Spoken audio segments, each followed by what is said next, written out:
Are you tired of workouts that leave you feeling drained? Do you want to push your limits without compromising your health? Introducing NPE, the ultimate pre-workout powerhouse. NPE is packed with natural plant-based ingredients that fuel your body and mind. We're talking about sustained energy, enhanced focus, and accelerated recovery. All this while giving your immune system a powerful boost. But NPE doesn't stop there. It also stimulates circulation, enhancing blood flow throughout your body. And it doesn't just improve your workout performance, it also boosts fertility and sexual drive in both men and women. Whether you're a seasoned athlete or just starting your fitness journey, NPE is here to help you reach new heights. Have you ever been stranded on the side of the road, Ollie? Yes. It's not comfortable, is it? No.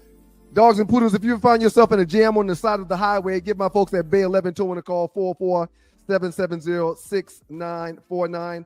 Again, that's 404-770-6949. Being stranded on the side of the road in Metro Atlanta is very stressful and dangerous. Bay 11 Towing is who you need to call, whether you're dealing with a flat tire, dead battery, full-on breakdown, or whatever that may have you on the side of the road. Call our folks at Bay 11 Towing, and they will get to you with a competitive rate and quicker than everybody else in town. Again, that's Bay 11 Towing. That number is 404-770-6949.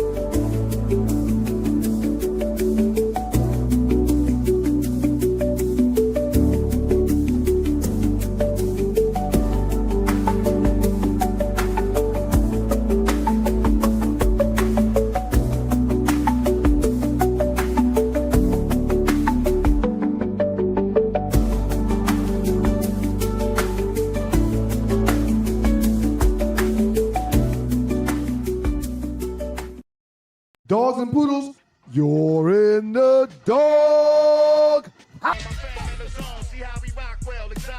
And we've got to thank God every minute of every day. Good morning, world. It's your boys, the Two Live Stews. Good morning.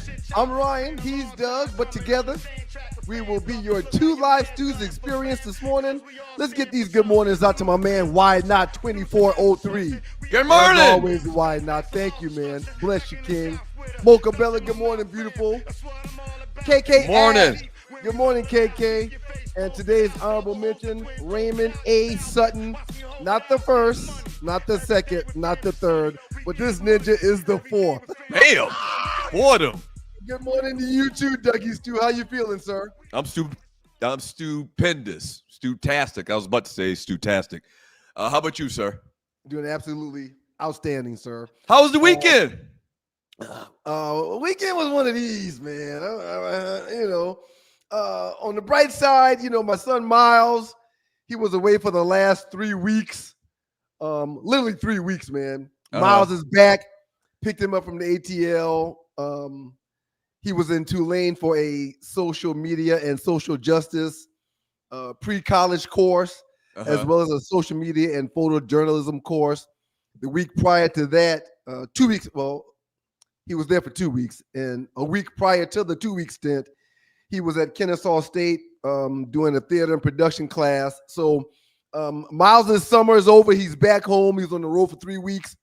He had an outstanding time. He learned, didn't have any drama. He flew back by himself from Louisiana, first time flying by himself, going through the airport because I had a funeral to attend, which I'll mention briefly in a second. Your oldest daughter picked him up for me and hung out with him while I was in Lawrenceville, Georgia. So I'm very happy to have Miles back, man. We missed him tremendously. He missed us, but he's growing up, man. Mm-hmm. He's growing up and he's doing well, and he's going to be a phenomenal human being when he leaves our presence one day, and I'm very excited about that. That's what's up, man.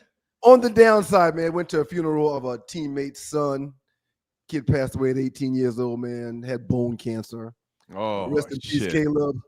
And Raleigh Boulware was the teammate who we were supporting this past weekend, man. So it was a great weekend. I remember Boulware, Raleigh Boulware. Yeah. Well, you probably remember Peter more than Raleigh because Peter played at Florida State. That's Raleigh's little brother. Yeah, I remember both of them. They're from Columbia, right? Both from Columbia. The Boulware boys. Played at Spring Valley, yes. Played at Spring Valley. Yeah, so that's terrible, man. That's terrible. It was really tough, man. It was really tough, man. I hadn't seen Raleigh since college. Mm-hmm. And he is was he back in Columbia? No, he lives in Georgia. Okay. Uh-huh.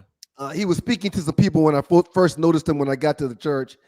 And I walked straight over to him, man, and I didn't even say, excuse me. I just hugged him, man, and it was like a 5-minute hug, you know. Yeah.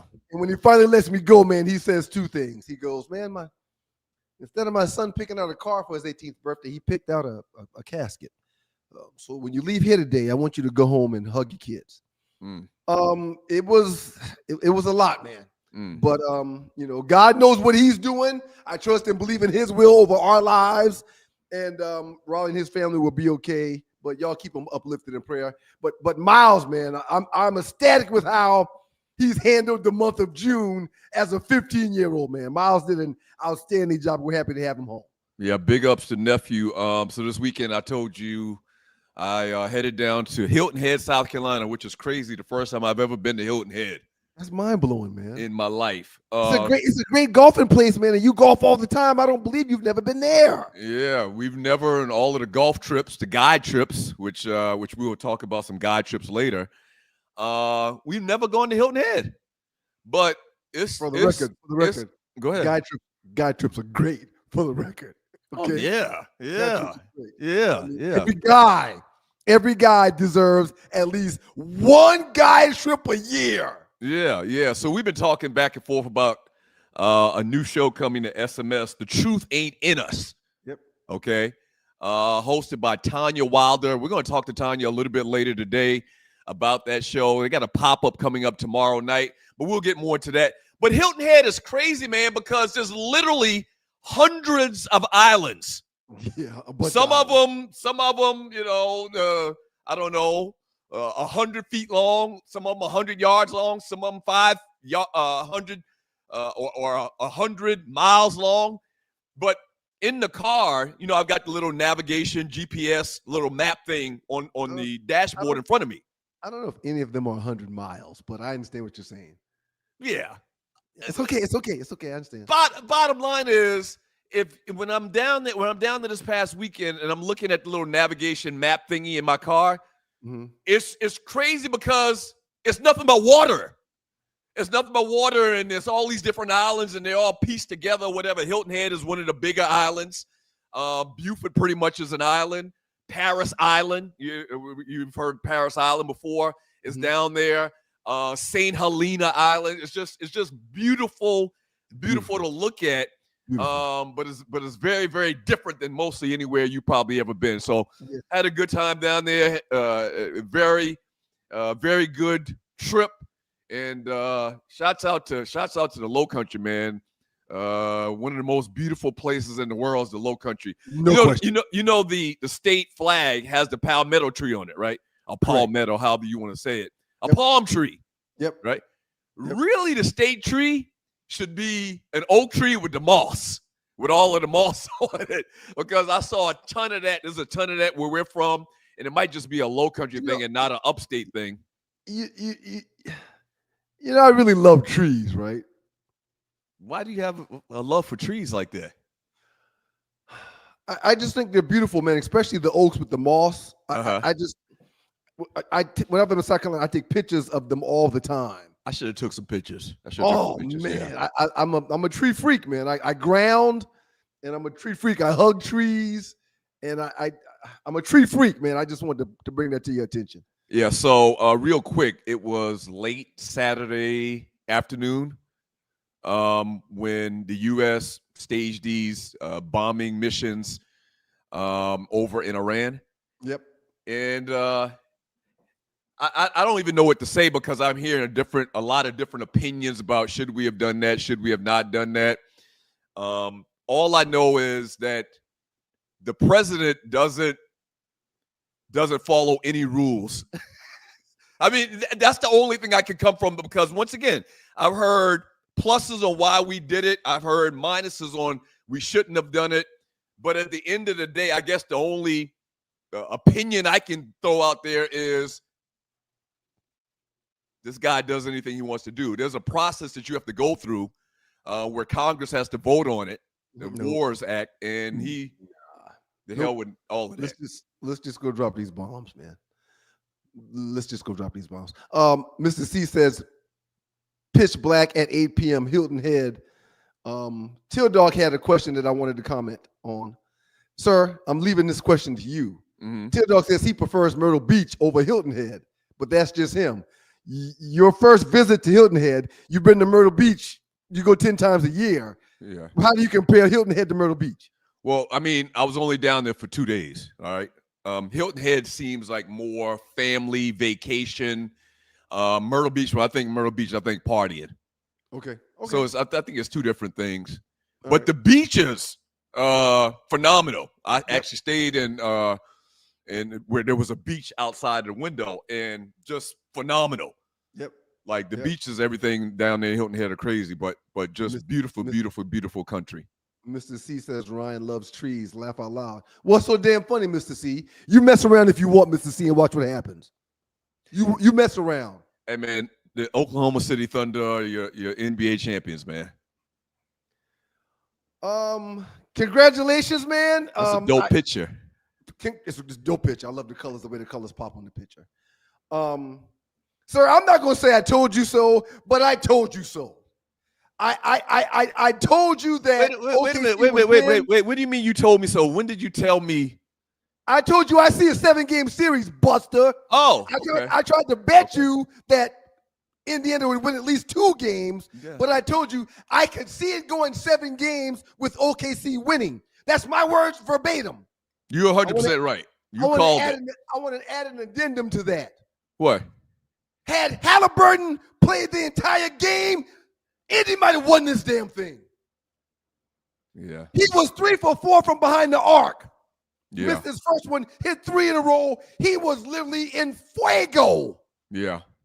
And then he tears this Achilles, which I knew was going to happen. I knew that was going to happen. What do you mean you knew that was going to happen? I talked about it on In the Huddle with Joe Ham. Wait a minute. You predicted that Tyler Halliburton, before it happened, was going to tear his Achilles? I told Joe Ham that the calf injury that Halliburton has been lugging around tends to lead to a torn Achilles. You said this? On In the Huddle. You should watch the show. It's a really good show. Joe and I really have a good show going. No, I watched the show. It's really fun. But yes, man, those calf injuries all tend to end up with torn Achilles, sir. Hey, man. I mean, yeah, that's true. But I mean, I didn't know that you actually said that out loud, because we come from a background where we don't say things like that, because it's kind of like. I told Joe Ham that Carlisle should sit Halliburton down because he's not right. He's not right. He's trying to play through it, but it's going to cost him and cost the team. Now, it happened in Game 7. He wasn't his complete self the entire series. We could see that. But yeah, man, had he been healthy, they might have walked away with a damn W and beat the OKC Thunder, sir. I feel so sorry for that young man. Oh, God. And he knew it. The second it happened, he knew it. You knew it. And it's crazy because a lot of times injuries like that happen just like what you're talking about, because that leg was weak. It's weak. And your body kind of overcompensates. Yep. Like when I tore my ACL that earlier that week, or maybe the week before, I had pulled my hamstring. And so I've been going to treatment on my hamstring, and then magically, some other things probably attributed to it too, but magically when I'm nursing a sore hamstring and a pulled hamstring, I tear my ACL. So that's what usually happens. And I hate it for the young man. I hate it for the young man because he was balling out of control for the first 5 to 7 minutes of the game. Absolutely. Hit a game winner in Game 1, near triple-double in Game 3. Team leader until Achilles injury early in Game 7. Thoughts and prayers up for Halliburton and a healthy recovery, sir. Let me ask you this question. And you're watching the 2 Hours News Experience. We got a ton coming up for you a little bit later today on the show. We got the Arlie Report. Arlie's going to talk some entertainment. Top 5, last 48. We got a bunch of fun stuff today. Remember what you're going to say. You mentioned Arlie. She'll talk about the cruise. We had several more people get rooms. We've got more rooms. And we still got 6 months. A little more than 6 months. And y'all need to understand that As we get these blocks rooms, they sell out fast, and you can't get a room until you put down a deposit. Y'all should hurry up and do that. Trust me, y'all should hurry up and do that. All right, Absolutely. go ahead, man. Okay. This Achilles thing. Do you remember cats tearing their Achilles like this back in the day? No. Think about it, man. Jason Tatum did the same exact thing in the same scenario in the playoffs. Mm-hmm. Kobe tore his. Mm-hmm. KD tore his, which we're going to talk some KD a little bit later today as well. Dame Dollar. Damon, what's his last name? What's Dame's last name? I always want to say Stoudemire, but it's not Stoudemire. And I'm drawing a blank. You know, Milwaukee Bucks point guard. Yes. And that really bothers me. But anyway, and a ton of torn Achilles tendons. What do you attribute that to? I don't remember these injuries happen. Matter of fact, I really don't remember anybody tearing their Achilles back in the late 80s and 90s. I don't remember any big name that pops up that tore their Achilles. Thank you, Julius C. 35C. Thank you, Loose Neck. Thank you, Jamal Gunn. Thank you, Truck D. Damian Lillard. Yeah. Damian Lillard. Yeah. Sir, I don't want to blame it on the low top sneakers that these guys play because they don't wear high tops. I don't want to blame it on that. That's exactly what I was thinking. I don't want to blame it on that. But they're all wearing low tops. Wait a minute. Let's give a history lesson to the kids. They're not even wearing 3/4. Right.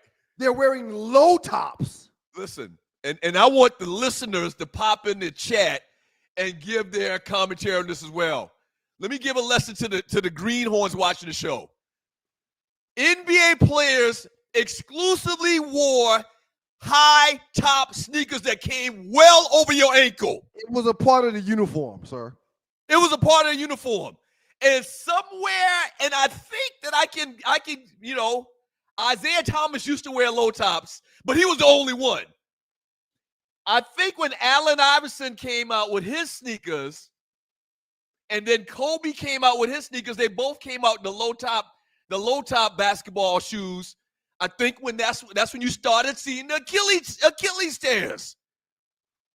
Well, the reason why I don't think it's the shoes is because today's athletes are doing much more than they've done in the past. And I think that their movements may have something to do with it.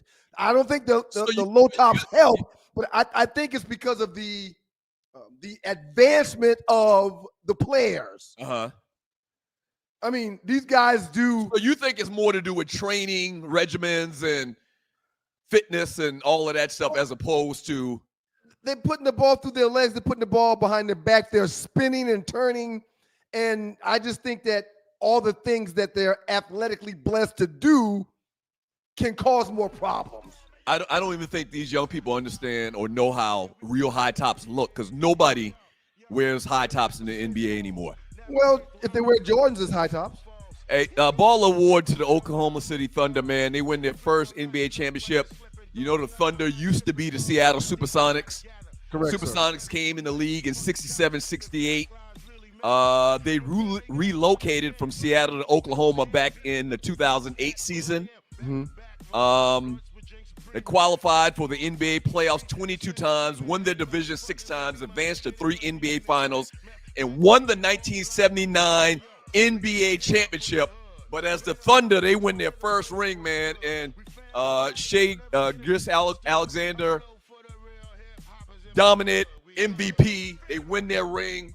Great story. Congrats to them, man. Regular season and finals consistently led OKC scoring, especially in Game 7 with 29 points and 12 assists.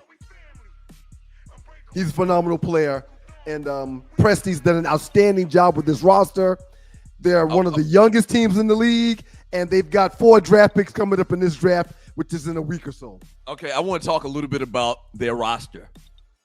When we get back from the break and what they've done very well, man. I mean, really, there should be a case study for success.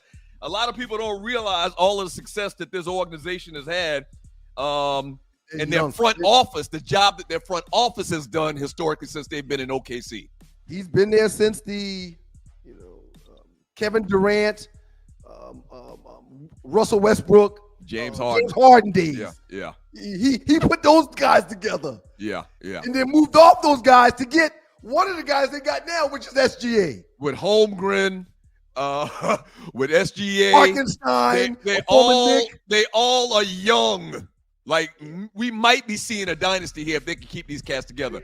We'll see. We'll get into it when we come back a little bit more. Y'all keep it locked, man. Up next in the Doghouse with your boys, the Two Live Stews. Antonio Brown and Shedeur's in the news. We'll talk about those guys, man, and we'll also get to some trending topics. Y'all please keep it locked, man. It's your boys, Doug Stewart, Ryan Stewart, the makeup of your stews and your Two Live Stews experience. Yep.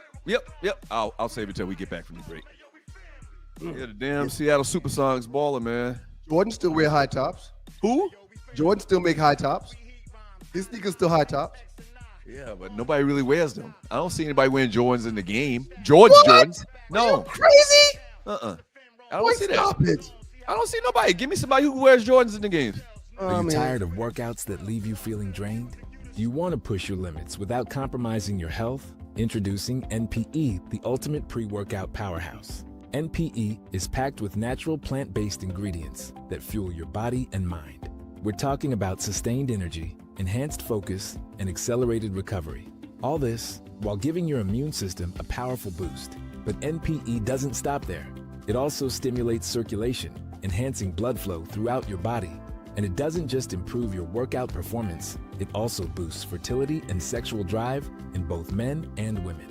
Whether you're a seasoned athlete or just starting your fitness journey, NPE is here to help you reach new heights. Don't settle for sluggish workouts. Unleash your inner athlete with NPE. That's natural performance energy. This is not your ordinary pre-workout supplement. Our clients will tell you NPE also stands for natural power, peak performance. Replace me with Kobe with Shaq. I don't win a championship. You don't think I could carry the Lakers to a championship? Like, I've never had the opportunity. Correct. I felt like if I was put in that position to win a championship, I damn sure would show up and do what I do in the playoffs to elevate my team to that level. I just never had the chance. So do I get diminished because I never won a championship? Shut up, T-Mac. It's your boys, Two Live Stews. Doug Stewart, Ryan Stewart, the makeup of your stews. Wait a minute. And this is your Two Live Stews experience. First order of business. Tatum, Luka, Zion, Russell Westbrook, and CP3 all wear Jordans when they play hoops. I got another 15 names I could list, but I'm not going to do that. Everybody wears Jordans. Give me them names again. Tatum. Okay, that's right. Luka. I didn't know Luka wore. Zion. I think I remember Zion getting a Jordan deal. Russell Westbrook. I didn't know Russell Westbrook wore. CP3. Bam Adebayo. Carmelo Anthony. Dwayne Wade. Harrison Barnes. Jamie Jacquez. You were right. You were right. Everybody wears Jordans. I was blown away. But here's the deal. I don't think Jordans technically are high tops. I think Jordans are kind of like mid. There's high, there's mid, and there's low. I will agree with that. I will agree with that. Yes. I'll pull up an example of a high top sneaker and send it to Tree. Maybe she could show it at some point today. The Ewings come to mind. The Patrick Ewings come to mind. Yeah. The Reebok pump comes to mind. The weapons. The Converse weapons that Magic and Bird and Isaiah wore. Hey man, Tracy McGrady must be on drugs. You and Halfman Amazing was together, and y'all didn't do a damn thing. Okay, so listen. Hold that thought for a second. The video that we just came back from the break from. Hold that thought for a second. I wanna throw this out there and kind of remind people. All right, we've been talking about this travel agency thing and how it's a great opportunity if you like to own your own travel business. All right, book your own trips, your own hotels, your cars, your cruises, et cetera. They're having a free travel interest meeting tonight here in Atlanta. So if you're in Atlanta, and we've been talking about it and having the actual meetings on Zoom, they're having a live meeting tonight starting at 7 p.m. It takes about 1 hour. Email me at sme.dougstewart@gmail.com, sme.dougstewart@gmail.com. And then the subject line put, I want to go. That's all you need to do. And then what I'll do in reply is I'll send you a flyer with the details, with the particular hotel tonight for the PlanNet IntelliTravel travel meeting tonight. Own your own travel agency. It's going to be phenomenal. Once again, we'll get you in. It takes 1 hour, and you'll absolutely be glad that you did come. It's a great presentation when we do it on Zooms. It's a great presentation. However, seeing it live and in person is a whole different story. Absolutely. You understand the people that are affiliated with this company in PlanNet and IntelliTravel. Trust me. Absolutely. So we came back from the break, man. T-Mac Tracy McGrady and Jim Jones on that sauce. Both of them. But go ahead. You go ahead. Jim Jones must be on that shit, man, for real. Tracy McGrady and Jim Jones on that sauce. All right, let's talk about Tracy McGrady. And the reason why I thought that was interesting was because we just talked about having an in-depth discussion last week where I showed the roster that Kobe played with, and he took them to won two championships without Shaq, Timely. with what most people would call mostly a team of bums. Timely. Very timely. I don't want to call those guys bums, Right. but mostly those guys were bums. Yes. I don't think T-Mac would have won two championships with that team, with the teams that Kobe played with that we discussed last week when he won those two rings without Shaq. Well, I think he's phenomenal, but you got to have the part of the whole thing about being the best and one of the greatest is that killer mentality. Who's better, T-Mac or Penny Hardaway?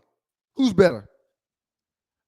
I don't want to discount T-Mac. When healthy. No, I'm not discounting anybody. But when healthy, who you taking, Penny or T-Mac? I'm going to tell you something, man. Tracy McGrady on that sauce. T-Mac and Kobe, skill-wise, are pretty close. Okay. Pretty close, but I just think that it's up here. It's that killer instinct. It's something you're born with that takes you to the next level. You need several factors to win a title.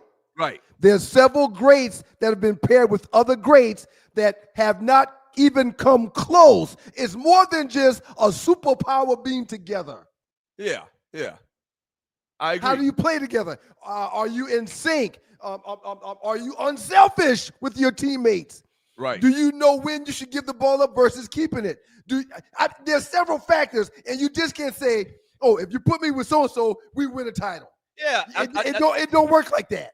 So an intangible part of that whole discussion is what's up here, man. What's up here? And what's up here and what's right here in your head, in your heart. So, hey, listen, I'm not saying T-Mac ain't winner. He's already in the Hall of Fame. T-Mac is already, I believe he's already in the Hall of Fame, man. He is, and he deserves to be there. Skill-wise, he's not that far off from Kobe, or he's right there with Kobe. But just to say, oh, if I had Shaq, I would have won rings too. And I guess he's supposed to say that. He's supposed to believe in himself and his skill set and what he did throughout his career. But just like Jim Jones, man, some things you just need to keep to yourself. Which is why I agree with Jim Jones saying I'm better than Nas. If you put me up against, if you ask me. Wait. Okay, go ahead. Maybe you explain yourself. If you ask me if I'm better than other safeties, outside of guys that's all pros, I'm going to say, yeah, I'll take me. Yeah, but that's the point. Nas is the equivalent to an all-pro / Hall of Famer. Well, Jim Hold on, Jones put that back up, Sheree. Listen, I didn't mean to get into this, but this is perfect timing. This is what I posted this past weekend with all of this stuff going on the interweb with Jim Jones, and he actually did a follow-up interview with Shannon Sharp. This man saying that he's a better MC than Nas. Yeah, you can say you're a better safety than, I don't know, Joe Blow's safety. And for new people watching the show, Ryan played professional football. He played free safety for the Detroit Lions for 5 years. You can say you're better than, some Joe Schmo safety for the Tampa Bay Buccaneers. I'm not going to compare myself to Brian Dawkins or Ronnie Lott. There it goes. That's my point. I'm not doing that. And what Jim Jones literally is doing is comparing himself to Ronnie Lott. Give me Brian Dawkins coaching, and maybe I would be better than him. Put me in Philadelphia, not in Detroit, maybe I would be better than him. I understand what Jim Jones is saying. He got hits too. Jim Jones got 2 or 3 hits. You've seen the memes with all of the accomplishments and the accolades of Nas and Jim Jones. It's not even comparable. I'm taking Nas. However, I understand Jim Jones saying it's me. I get it. Hey, listen, man. Let's hey, man, real quick. Let's move on from that because you're talking crazy now. I'm not going to put you in this situation to ask you, who would you take as a safety? Me or Berkeley High School's John Thompson? I'm not going to put you in that situation. However, I'll take me. I'll take me without a question. I take you. John Thompson is why I wore number 24. He's one of the greatest athletes I've ever seen in the history of athletes, not just in high school, but damn it, I'll take me. Right. And that's hold on. Let's stop right there. That's a good comparison. That's a good test. You know. I got one more for you. Go ahead. Please remember what you're gonna say. I got one more for you. Uh-huh. Yeah, he was 6'4" and ran a 4.5, 240 pounds. But if somebody said, hey, Doug, who you want to get the carry when we got to have it? You or Mike Dingle? You going to say you. Wait a minute. A carry like 1-2 yards? I'd probably take Mike. But if you need somebody that's going to shake somebody out their shoes and run a 30-40 yard touchdown, I'll take me. Okay, real quick. How many times did you see Mike Dingle rush for more than 250 yards? More than 250? Not a lot. Once or twice, probably. You were in the paper twice for doing that, sir. Yeah. Yes, I did do You were in the paper twice. Yeah. Now, again, I get your point. You right. You were just as effective. No, you don't have the size. You didn't have the height. You didn't have the speed. Hey, hold on now. Hold on now. You had the speed. You had the speed. Hold on. You didn't have the weight. You're going off the rails a little bit. You put the ball on the turf more than Mike, and you probably wasn't a better blocker than Mike. Wait, what happened? You went from this to this. Anyway, the point of the story is you're going to choose yourself. If you don't choose yourself, I'm ashamed. Well, goddamn. But Ryan, my point to you is Jim Jones even putting his name in the same sentence with Nas is blasphemous. No, I don't see it as that. Nas, historically, to a man, most people have Nas in their top 5. Top 5. Most people have him in their top 5, but nobody doesn't have him in their top 7. Agreed. Okay? I agree. That is because I don't have him in my top 5. I don't think I got him at like 7. I agree. Okay, I agree with but you. a lot of people will argue you to death. The greatest MC of all time, the most lyrical artist MC of all time is Nas. Okay, and so for Jim Jones, who ain't even the best on Dipset, Cameron's the best on Dipset, and nobody would say Cameron's in the top 20 rappers of all time. No, you're right. He's not better than Cam, and most people would acknowledge Cam is not in the top 20 rappers of all time. I get it. And you know what? I hate the fact that we've fallen into this trap in talking about him and giving him some shine because he's achieved his mission. For him to say something like that, he wanted this to happen. This is, in effect, clickbait. Well, I'm sure he was asked a question along the lines which created this thing. But yeah, he gonna choose himself over Biggie, over Pac, and he should. No, he shouldn't. Okay. Some things you just shouldn't say. We're totally not on the same page on this. Okay. Some things are just ignorant. Joe Ham and I do this all the time when we're on phone calls. We got a couple other things we got to get into, man. But come on, man. You can't. Don't vouch for this guy. Don't vouch for this behavior, man. I'll ask him a random question like, who's your favorite 3 Georgia Tech running backs you played with? And he'll name them. And then I'll say, now, who's your top 3 Georgia Tech running backs? And it'll be a completely different list. And we do that all the time. However, I'm always going to choose myself. I said, hey, man, take me out of it. Who's your favorite 3 safeties from Georgia Tech? And he named them. I said, okay. In my mind, I'm saying, oh, I got him. Oh, I got to be ahead of him. Yeah. I'm cool uplifting myself. Demetria 2000, he just wanted the clicks and attention, and he got it. Maybe we should just attack somebody too, man. Or maybe we should just something, man, because we need the clicks too. Huh? Come on, man. Listen, and we can leave this alone, and I really didn't intend to. There's a couple little stories we want to talk about. Maybe we'll get them throughout the show sometime today. But bottom line is, go ahead. John Dingle said, damn, Ryan, you went from praising Doug to ishing on Doug. I did not ish on you. But anyway, I did not ish on you. That's neither here nor there. Hey, man, you did put the ball in the turf a lot. The point is, that's the equivalent to me saying that I'm better than that I was better than O.J. Simpson, or I was better than Tony Dorsett. For him to say that he was better, he's a better MC than Nas, is the equivalent of him to me saying I was better than OJ. Okay. Last comment, and then I'll move on. I'll leave this alone. I think if you have the Dallas Cowboys offense, quarterback, tight end, and wide receivers, you could do what Emmitt Smith did. No doubt in my mind. There's no doubt in my mind. What you trying to do now is get some get back because you already just threw me under the goddamn bus. Because everybody talks about Emmitt. Everybody talks about Emmitt as an all-time great, and I don't see it. Yeah, that's another. You were more elusive and faster than Emmitt Smith. Hey, thanks, man. Thanks. But not Mike Dingle, though. I mean, you Mike's job. Anyway, go ahead, man. I'm listening.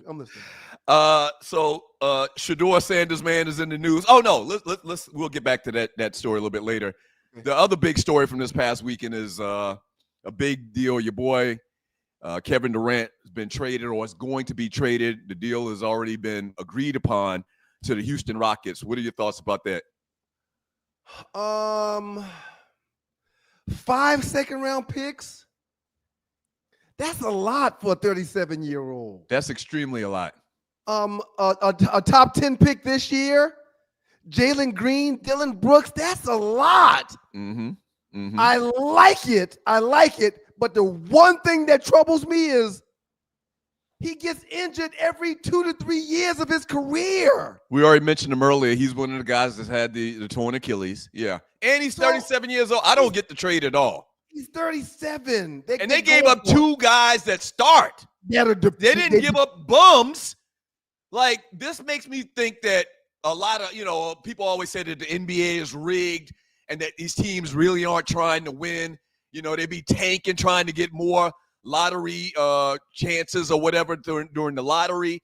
And something like this makes me believe that Houston really is not, their first concern is not winning. Their first concern is selling tickets. They won 50 games last year. And they right. No. Ime Udoka is a great coach, and they won 50-plus games last year. Why would you give up 2 starters, 2 young guys, for a 37-year-old that's had a torn Achilles in the last 5 years? Because he's a champion that's a walking bucket. He's going to drop a champion where? He won a championship with the Golden State Warriors. Yes, but he's when a champion. He done anything.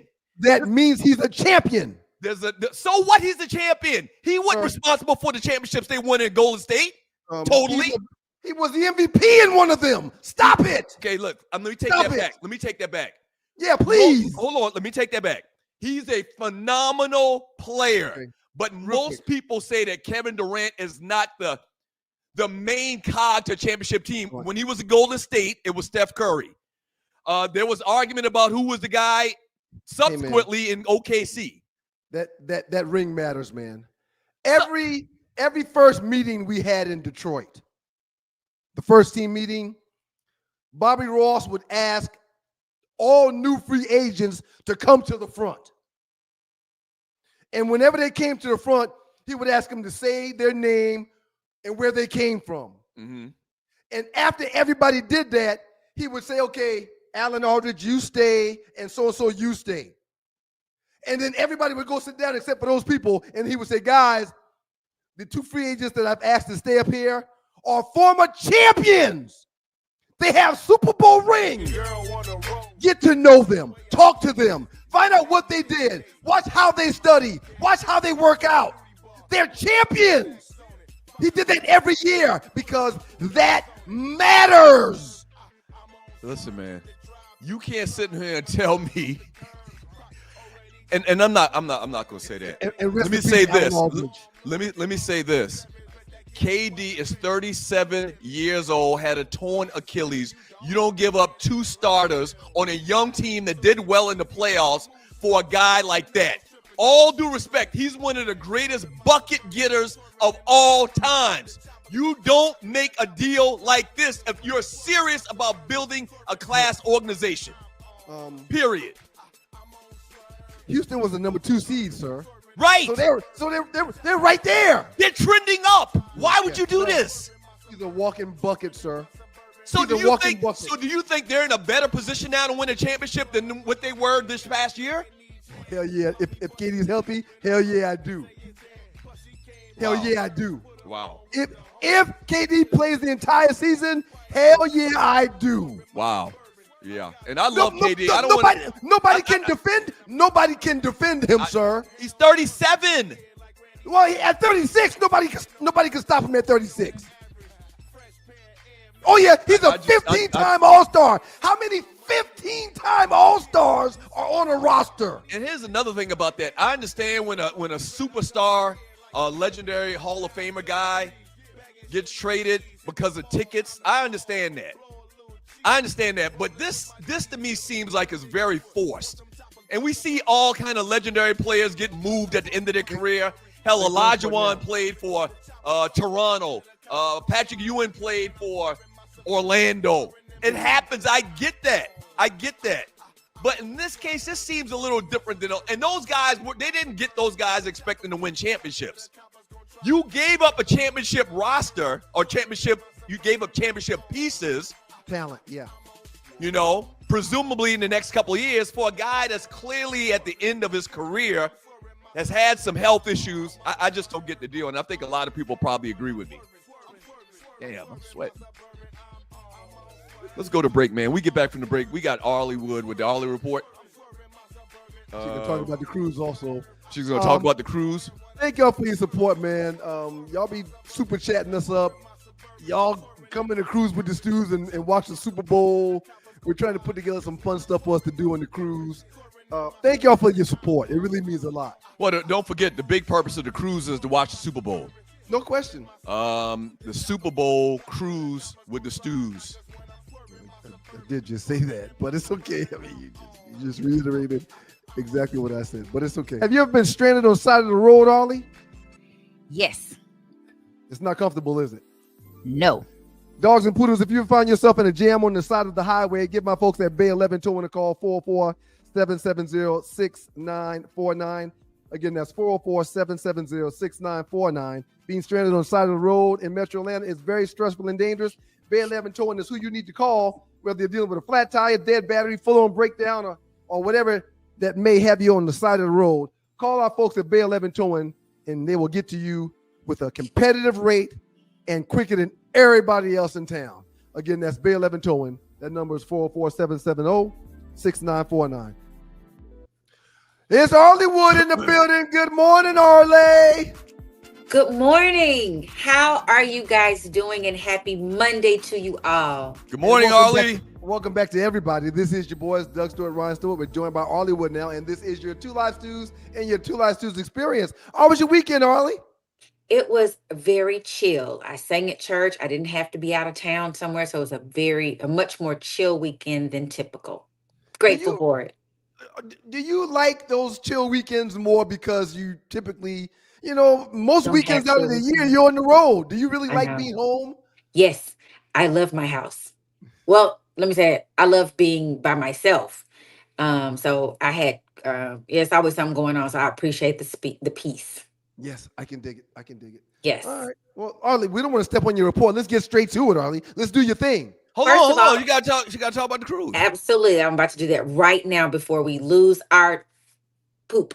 So shout out to everybody. I've got more new people coming in trying to get rooms. We're excited about it. Talked to a couple people over the weekend, received some emails. So I'll be putting in your deposits and we're at the next phase so that we can get our state rooms. So we'll all be talking about all that good stuff. So guys, thank you so much. Anybody that's still interested, it's a big ship on the big water. So come on and join us. We only did initially not a few. We only did a small number of cabins, so that staterooms, I'm sorry, because we are not in cabins, but you know what I mean. Staterooms, so that we could make sure we got the interest, and more people are excited about it. So please reach out to me at SME. It's super middle everybody. No, that's not what it is, but you know what? Something echo. I'm trying to think of something. Stuart Media Entertainment. I know, but I didn't want them to think that the and. But anyway, Stuart Media Entertainment, SME.Arleywood, because that's where everybody wants to go, to Arleywood at gmail.com. Send me a message and I will get back to you as soon as possible. Beep. That's like a little message. Awesome. Great So we stuff, look Molly. forward to seeing you. We sold out our first group. We're on our second group, trying to sell those out of staterooms. We see us at some point having the entire ship. So y'all come on. One of my chapter On brothers this hit me ship. last night through a text. It was like him and his parents are coming. He's surprising his parents and paying for their cruise. Yes. Cruise That's with the awesome. stews. Yeah. That's awesome. Yeah. That's gonna be fun. I'm gonna see if my mama want to go. I didn't ask her, but I'll be being so busy. I don't want her to, but she like to get it. As long as they got a casino and some dancing, she good. Oh, and they always have a casino on the cruise They ship. have a always, casino and on the this cruise. cruise Always ship has gambling, right? Yeah. they have so much on this cruise ship. It's ridiculous. We it's no way to even get to all the stuff for the days that we're gonna be on there. So we're gonna have to do part 2. Y'all be ready for part 2 the next year, because it's coming. Absolutely. Absolutely. Yep. But anyway, you guys, it's your girl, Arlie Michelle, with the Arleywood Report for the 2 Live Stews Experience. Happy Monday to everybody. You know what we do. First up, I would like to say happy birthday to all the stews and stewettes, Stew Nation, dogs, poodles, whatever you call yourself, on behalf of the 2 Live Stews. Happy birthday to you. That's right. Happy birthday to you. Happy birthday. He just took off in song. He scared me. I was like, oh, heck, that's what we're doing. I didn't want the confusion like it was last Thursday. Right. You want to make sure everybody know who the singer in this group is. He warmed up his vocal cords and he closed his eyes. And when your eyes are closed, you really you're just right. You're really into it. You're feeling it. It's moving through your body. Now, I don't know what exactly is moving. Tree's going crazy back there clapping. She's doing the whole I know. She'd be so proud of you, Douglas. Thank you, She Tree. calls you Douglas. I call you Doug. She goes crazy all day back there. It's okay. Anyway, today it's birthdays for American executive and television presenter. That's my dog. Go dog. Woo, woo, woo. He not my dog. That's what he always say. When he was on American Idol. Randy Jackson is 69. A good number. Okay. Anyway. So he's still with us. Didn't he have some health issues? He did. He like that, huh? Yeah, that's pretty good, Ollie.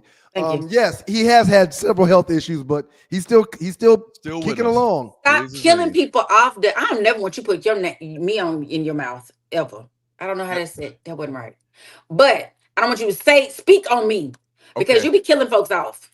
And I just remembered that he had some health issues, and the fact that he's still here at 69 is great. No, your exact words, but he's still here? Or like, dog. I mean, he's bothering you at this point. Okay. Singer from the famous DeBarge family. I used to love this DeBarge. Chico DeBarge. Oh, I loved him. He is 59 today. I don't know one DeBarge from the other. I just know it's a bunch of light-skinnedness. It is a lot of brightness. Chico, what are the other guys, the names of the band members? James, Chico, L. The sister was Bunny, because I used to love the DeBarges. And all this love is waiting for you. That was L by himself, but video to the DeBarges. Recently on social media with Bunny, like doing karaoke. You seen that video? I haven't seen it. Did she sound okay? Karaoke. She was singing the song you just sung, and she's put on a couple pounds, as you would imagine, but she sounded great. She sounded fantastic. Bunny still got it. Yes, that whole family was riddled with issues. Talent. But that too. Yes, they had lots of talent and they had a lot of tumultuous. I'm trying to big them up. You said they got issues. No, they did. When you watch their behind the scenes, I can't think of what it's called now. It used to be on VH1. Yes. Okay. One of them stations. Anyway, they talked about all the issues they had. James, one of them was supposed to have a baby with Janet Jackson. That was James. I think it was Chico that did the jail time. L had a bad, drug Yeah. issue. Bunny, I think it was just bad, but they were very, very talented. Lots Life of be things. lifing. Life be lifing. Yeah. Baby, I understand a drug issue. Let me just say that. Damn, Anyway, Harley. I understand this stuff hard. Our parents did not warn us. Anybody else parents get them a good warning other than just keep living. That's all they said. You just thinking that's a good thing. Like, oh, I'm gonna keep living, which it is, but they didn't tell you what was happening if you kept living. All the stuff and the bills. It's like A lot of stuff. extortionists. Damn, Anyway. Harley remind me to keep the beer away from you. That's right. No, I don't like beer or coffee. Anyway, American rapper Memphis Bleak, 47 today. Former NFL running back LaDainian Tomlinson, 46 today. Ooh, LD, he almost 50. Okay. I didn't Yes, realize he was and that old. God, time is rolling by. And It then I is. don't like this man, but he, was the second African American Supreme Court justice selected in 1991. Clarence Thomas, he said. I wouldn't even Yeah, have given him a don't shout you out. should Man, don't give him no more screw that shots. Not, dude. not Okay. on this show. Yeah. Yes, yesterday, right, it was yesterday, actor yesterday, Faison turned 51. Portia Williams, who didn't know the Underground Railroad wasn't really a railroad. She 44. What? That joke was so funny. Oh my gosh, she was on an episode of Housewives? Yes, and she said, "Oh, so did they get on how did the Underground Railroad?" She was thinking they got on like a train and rode somewhere. It was such a mess because her grandfather was a historic civil rights leader, Hosea Williams. I had to find that clip for you, Doug, just for What? and giggles. I really do believe some women just feel like, or maybe they don't feel like, maybe they were just they're so beautiful that they never had to work, that they never had to do it, they never had to go through the process. They were automatically just given things because they just so fine, and everybody just gave them everything they wanted. Your granddaddy is a civil rights leader. I'm gonna need you to know some civil rights or something. I'm sorry, something. You cannot think the Underground Railroad was. Our granddaddy was a pastor. We don't know a lot. Well, I do know scripture. Never mind. Just go ahead. Right. Anyway, and tomorrow Solange will have a birthday. Okay, so we're running through this. Diddy update. Y'all know Diddy's trial is still going on. Today will be day 26. He had a group called Day 26, but day 26 of the trial. What happened last week? Was we had a day off because there was a juror sick. We released a juror, and now the prosecution has released just mounds and mounds of text messages. This particular set of text messages, which you all can't see, but they speak to Diddy's somebody.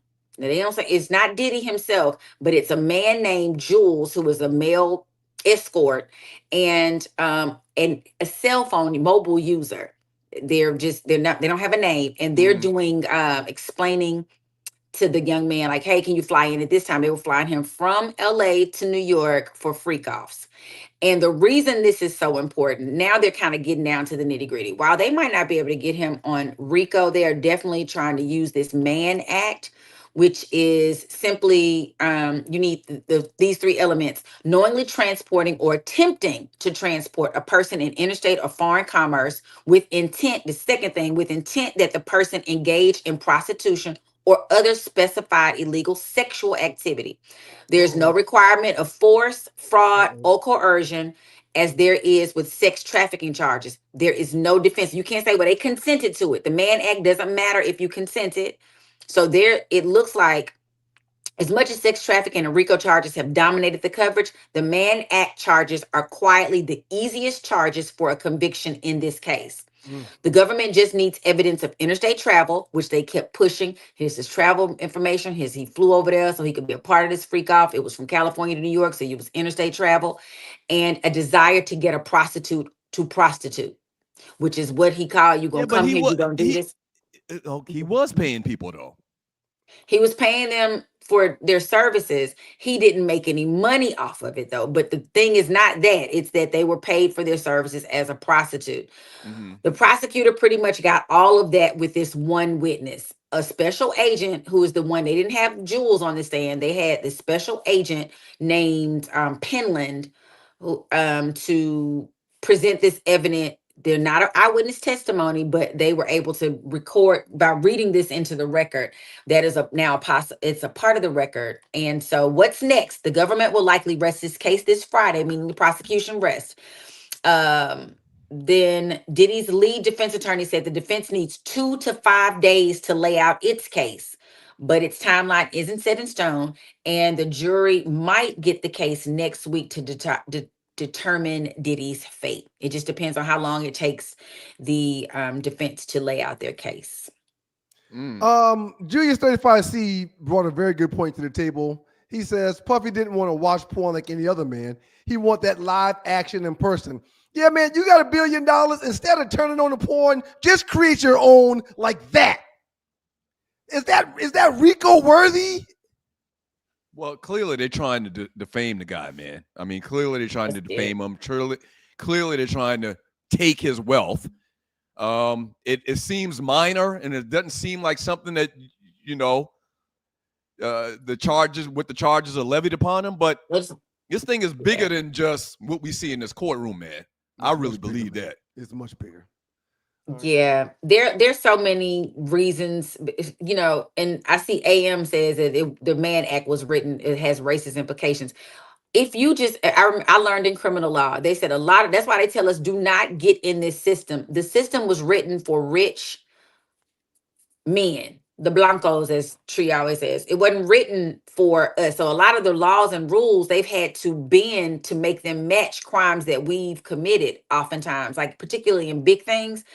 And so that's how we end up in jail longer, because it doesn't specifically say, well, this thing, they don't want to put them in there. So they're going to put us in there for much. The law is crazy. And they give these 1, 2, 3, you have to have these things. And they have all of this for this issue here with Diddy. You can prove that he did, knowingly transport, because here are the tickets. And they say they just hammered that in on Friday. So we'll see what happens this week if they're going to prosecution rest. Those text messages are damning in that regard for that. It doesn't say anything else. It's not talking about the actual acts like all of the other ones were, but they've slowly but surely built this. He has a penchant for these these sex acts. We have to go, it shows in the text message about how they had to go in and clean up afterwards. Can you just imagine what it's like in there after you've had sex for 72 hours? Oh, 72 hours. Woo-wee. And y'all, I'm just telling everybody out there in the chat, listen to me closely. I'm telling all of y'all, watch your back. 15 minutes. I mean, I don't want nobody. Me and my cousin jokingly call it a bouncy house. I don't need nobody in my bouncy house for 72 hours. That's too long. 72 hours. That's too Jesus. long. That's a long time. I don't want. That's too much. Anyway, another one's. Here's another one, and another one. Fat Joe being sued by his former hype man for $20 million for also allegedly forcing his hype man to engage in thousands of sex acts with women over the last 16 years that he was employed with him. Wait. I'm sorry. Say that again now. So Fat Joe is being sued by his former hype man, who says that Fat Joe made him he's basically saying the same thing. Fat Joe was a Diddy. He'd sit in the corner and watch him have sex with all these people. He's also saying that he was having sex with underage young ladies. He was in love with one of them that was 16. He basically flew her here, there, and yon. Fat Joe is saying that it's retaliation against a suit that he brought against the gentleman for defamation and slander and extortion. So now we got another New York icon in hot water with sexual allegations. So everybody put your peckers in your pockets at this point. What? Don't use them with nobody. Damn, Fat Joe. I'm learning a lot from this show, man. Yeah. So it's a lot. I'm learning that the phenomenon of tossing salads is much more prevalent than I ever knew. And I'm also learning that Don't knock it till you try it. I'm also learning that niggas are voyeurs. They like watching people slay their old lady. Between the I bulls, never knew that was a thing. Me either. I don't want to watch that. I don't want to be watched. Well, maybe. I don't know. Anyway. Did y'all know this was going on? Clearly Ryan does. I'm not even asking you. What about you, Ollie? Did you know that tossing salad was a big thing and licking booty holes and HBLs? And hey, man. Did you know that was a thing? But I have a lot of... Huh? I have a lot of guy friends who tell me more than they should. The therapist, counselor in me, people just be wanting to talk to me a lot, and they tell me more. I be like, stop talking. I have gay man, friends. Don't group me with those freaks you were just talking about either, man. Stop it. Tree be joking a lot of times, but I guess I think I might need to own this. Tree ain't joking about nothing. She not joking. I think I think I need to embrace this. I'm a ON. I'm an old ninja. You are an ON. Because I'm definitely not on top of these things going on today in this world. That cat will call 911 and he will kill people off that's still living. Yes. Straight and before you kill him off, God, not please. On purpose. I want to tell y'all, I want to know how old is, would you have more children right now at your current age? Me? Well, that's out. That's not even a possibility with me. Okay, well, won't do that no more.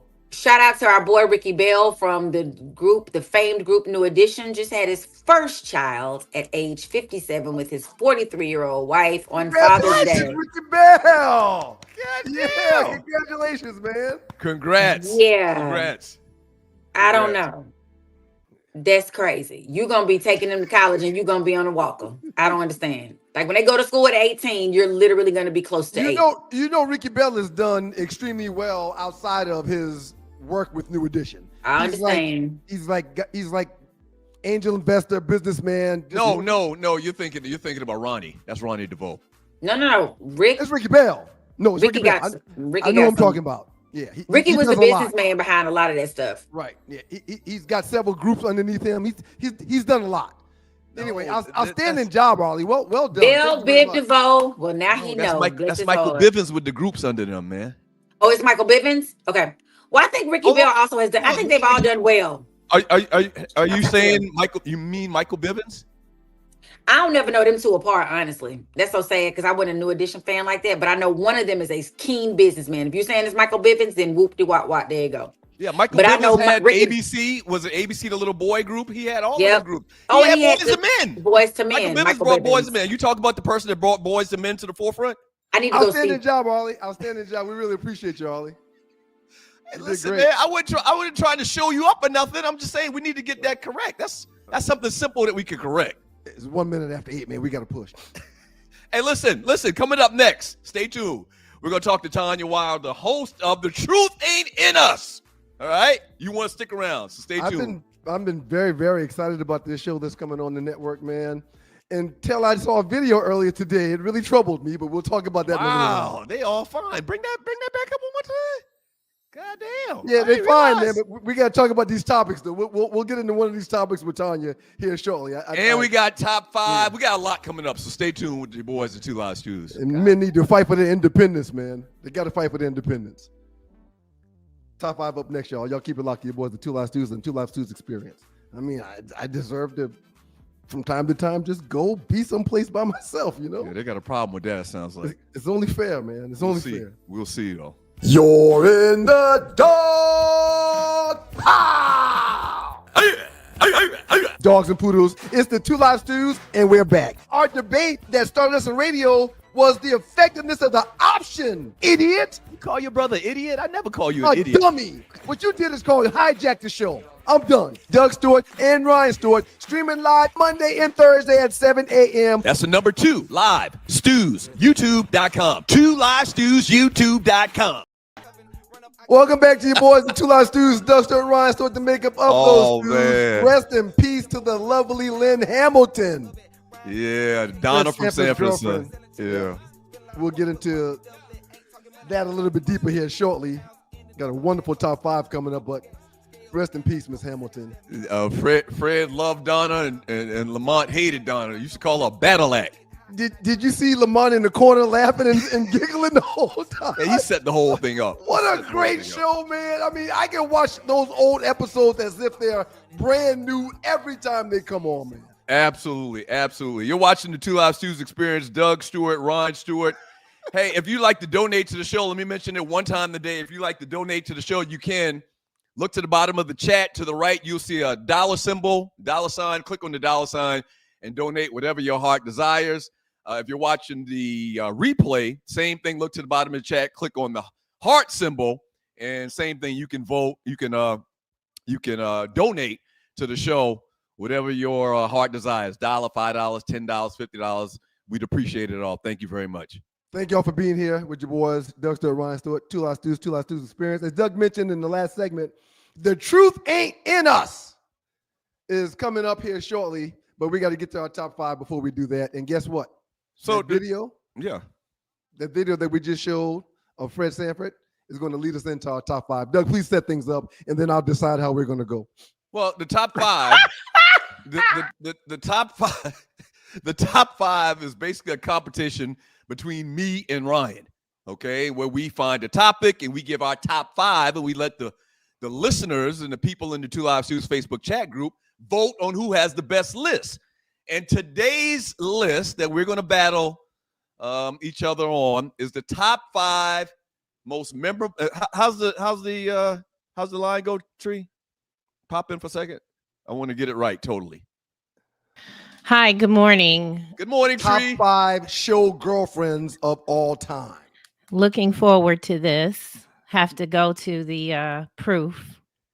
It's top the 5 TV show girlfriends of all time. Yes, that is correct. Right. All right. So top 5 TV show girlfriends of all times. You want to give your list first? I mean, you're the champ by default. You're the champ from the last competition. So no way I'll give my list first so Tree can redo yours. You go first, sir. Okay, absolutely, man. Go ahead, Tree. Put my list up. Top 5 TV girlfriends of all times. Here's my list. Coming in at number 5. This is a wild card. The great Pinky Tuscadero. Fonzie's girlfriend on Happy Days. Y'all remember Fonzie had the Harley Davidson. Pinky Tuscadero had the pink motorcycle. Ninjas don't know nothing about Fonzie, man. What are you doing? You'll see. Coming in at number 4, Jenny from the Jeffersons. Lionel's girlfriend. Coming in at number 3, Whitley from A Different World. Dwayne Wade's girlfriend. Coming in at number 2, Charlene from A Different Strokes. Willis's girlfriend. And coming in at number 1, Martin. Gina. Martin's girlfriend on the TV show Martin. There's my top 5. Once again, to repeat those, coming in at number 5 on my list, top 5 TV girlfriends, Pinky Tuscadero. Number 4, Jenny from the Jeffersons, Whitley from A Different World, Charlene from A Different World on Different Strokes, and number 1, Gina from Martin. How many times do you have to Google Pinky Tuscadero to spell it the right way? Here comes the winning list, everybody. I do agree with some of that you had on your list, man, but this one right here, this is the one. Number 5, Charlene from Willis Jackson, The Different Strokes. Number 4, Fancy from the Jamie Foxx Show with Jamie. Number 3, Lisa Wilkes. Remember her? Will Smith, Fresh Prince of Bel-Air. Who was Lisa Wilkes, sir? You remember her? Who was Lisa Wilkes? No, nobody remembers who Lisa Wilkes is from The Fresh Prince. Number 2, Whitley Gilbert, Dwayne Wade. You're trying to get me to agree with you. Nobody knows who Lisa Wilkes is from The Fresh Prince. And in honor of number 1, the great Fred Sanford and his girlfriend, Donna. Everybody knows them. Y'all make sure y'all go to the list and vote for your boy One Live Stew. I didn't think we could use the inspiration for the top 5, Donna. Guess what? I don't give a damn what you think. Fred's number 1 on my list. Him and Donna. Yeah. Okay. Yes. Lot of imagination. You use one of your entrants from the meme that we used to promote the top 5. Okay. And you use Pinky Fuscadero. Yeah. You'll see. Yeah, see what you forget. No, I'm not gonna even tell you that. I'm not gonna put you on game. I'm not gonna put you on game. Yeah, don't put me on game. Loser, take your loss like a man. You're watching the Two Live Stews Experience. So the top 5 poll will be up in the Two Live Stews Facebook chat group within an hour of the ending of today's show. All right. All right, we ready for our guest? We ready for our guest? We're definitely ready for our guest, man. Let's get to it. Go ahead. Are you tired of work? Happy Sunday, everyone. Tanya Wilder, The Truth Ain't in Us podcast coming to you soon. And I have a question for you guys. I want to know how many of you allow your men to go on guys' trip. Me, it's never happening because I have guy friends, I have male cousins who have told me when they do these male trips, they actually take their side tricks. Did I say tricks? Side chicks. But yes, so that's a no for me and my husband. So I'm standing 10 toes down always. We can take a trip together with our friends, but there's never going to be him going on a trip without me. We want to welcome into the space here. Tanya Wilder. The Truth Ain't In Us, coming to Stuart Media and Entertainment. They'll be doing a pop-up this week. The show starts in August. Tanya, welcome to the show. How are you doing this morning, Tanya? Thank you. Can you guys hear me? Yes, we hear you just Okay, fine. great, Yes, great, just great. fine. See, I'm scratching my head like Martin used to do. Oh, wait a minute. You got We don't have a lot of time. I'd like to start with a question, Tanya. Yes. Do you go on girls' trips with your friends? No, Okay. I don't. My husband and I, we've been married for 34 years, and I have a lot of male cousins who confide in me, and they be taking their little side chicks on these guys' trips. Tanya, you do know that if your husband, which I doubt, you're a beautiful lady, very smart. I doubt your husband has a side chick, but you do know that if he has a side chick, she ain't got to go nowhere for them to get down for the get down. He ain't got to go out of town for that. You do understand that, right? Definitely. I'm not saying that, but at the end of the day, I believe we're gonna go together, and if we could do a friends trip, bring all couples trip. We could do a couples trip. So but not a guy trip. Hell no. A quote unquote guy trip. And so when you lay down the law on this to your husband, what's his response? And you're watching the Two Live Stews experience. Is he okay with it? Does he not go on guy trips? We both agree to it. I mean, do you guys not see what's going on social media? You got Yandy, who's cheating. Well, she's cheating with a guy, so, allegedly, her trainer. You had Giselle, who was married to Tom Brady, who was cheating with her trainer. So, yeah, I'm not. We're not doing that. And listen, we're talking to Tanya Wilder right now with the Two Live Stews, coming to the Stews Media and Entertainment Network. All right, the truth ain't in us. Tanya, let's back up a little bit. What's this show going to be about? We see the beautiful young ladies that are going to be your co-hosts on the show. What at the end of the day, what is this show about? What's different from your show to other reality shows that you just kind of mentioned, other girl shows that you've talked about just as well? So a lot of people are afraid to speak the truth, stand on their truth, and that's what this show is all about.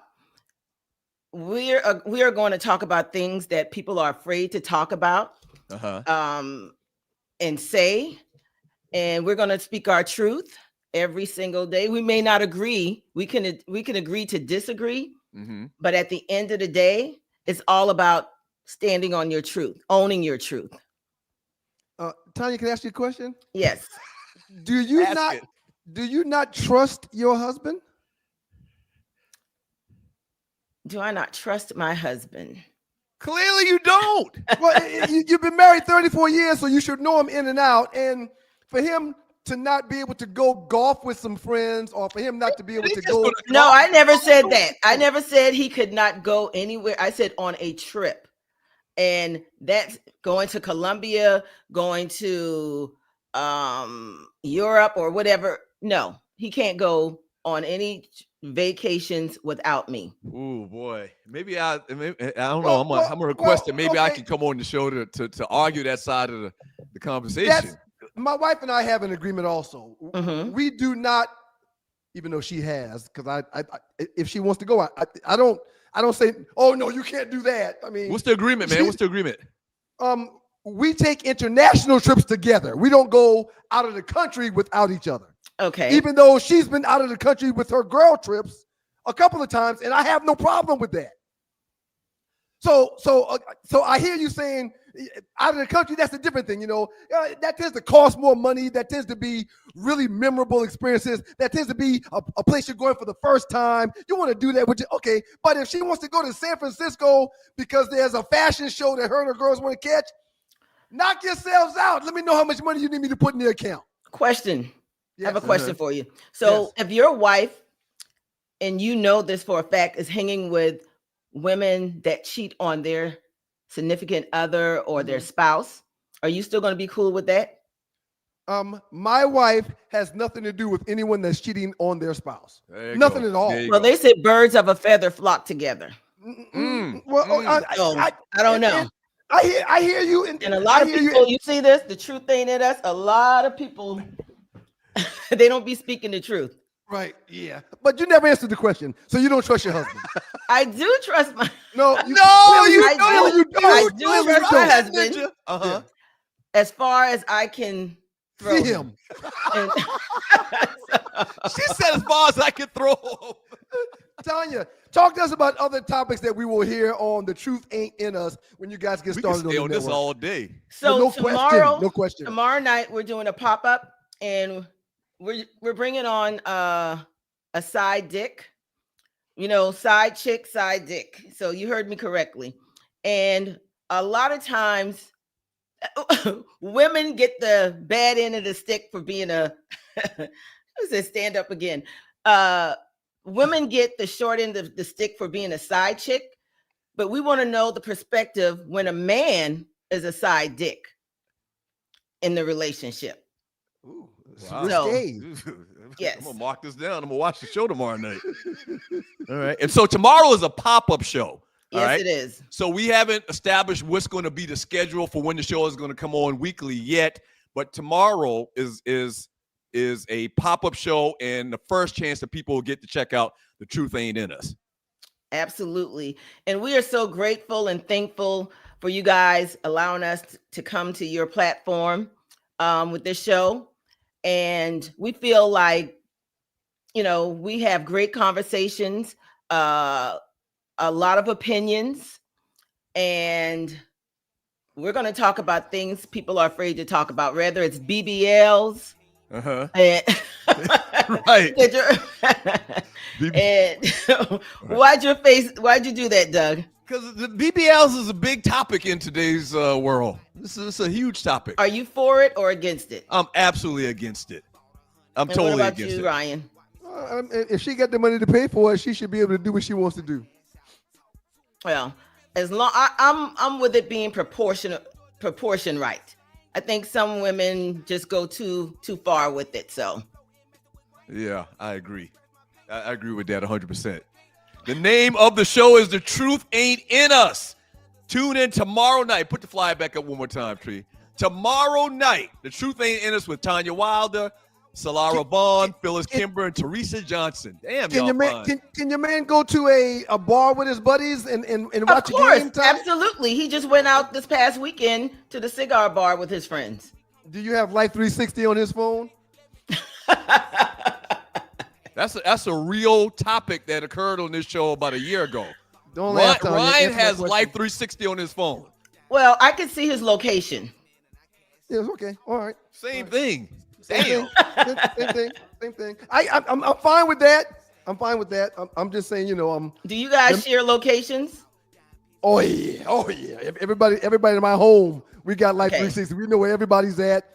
And my kids are called like, Dad, you're about to drive by Chick-fil-A in a second. Can you stop and get me a so-and-so? Okay, bud, no problem. Oh yeah, we track each other all day long. Yeah, it's for safety purposes.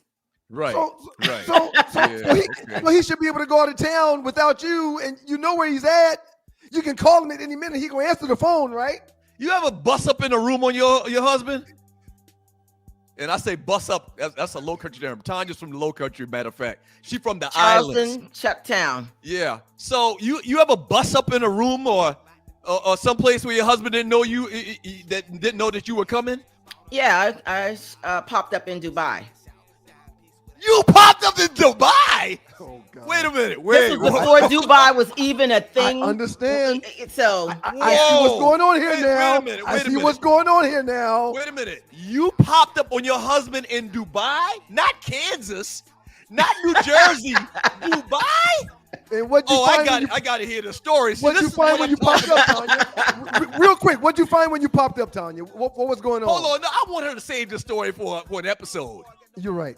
Nah, that's the ultimate You're right. tease. That's the You're ultimate right. tease. Yes. You popped on a nigga in Dubai? The Truth Ain't In Us with Tanya Wilder and crew. Pop-up coming on tomorrow and show coming to the network in August. I'm We're excited. looking forward to it, Tanya. We're really looking forward to it. I want you guys to have fun, and we'll be there. We'll be there every step of the way. Tanya. Outstanding job this morning. Thank you guys. Thank you. Ooh, I can't wait. Feel sorry for your husband, That's Tommy. He can't go excessive, right? golfing. That's excessive. You pop up in Dubai. I mean, as a matter of fact, the hell with a golf trip. If something's going to go down, it's probably going down in Dubai. Wow, she went real deep just now, and I didn't even expect that. So that's what we're talking about. That's what you're going to get.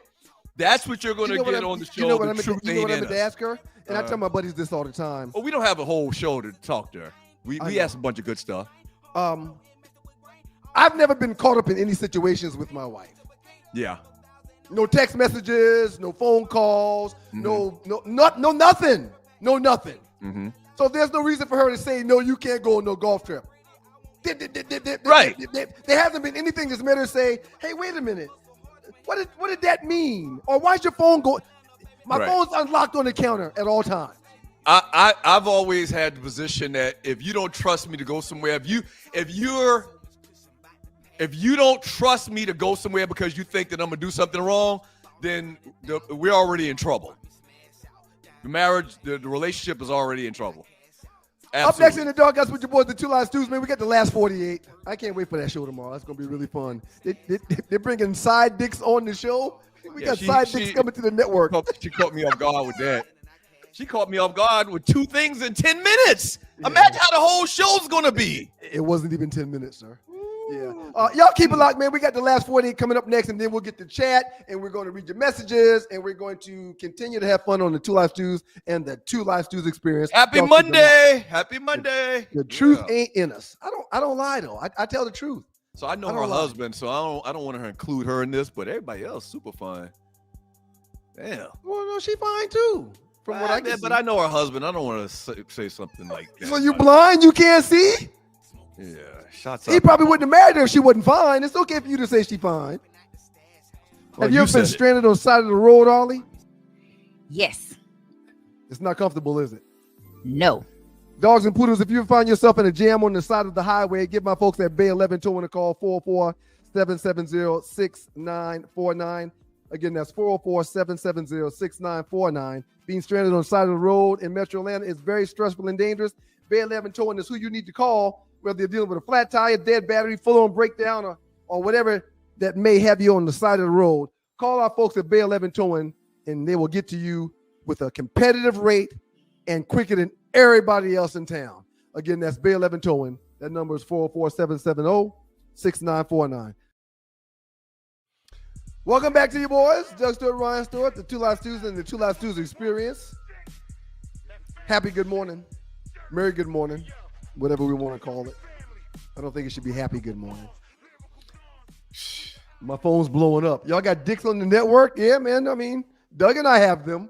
And Tanya's going to bring a few to the table too, I guess.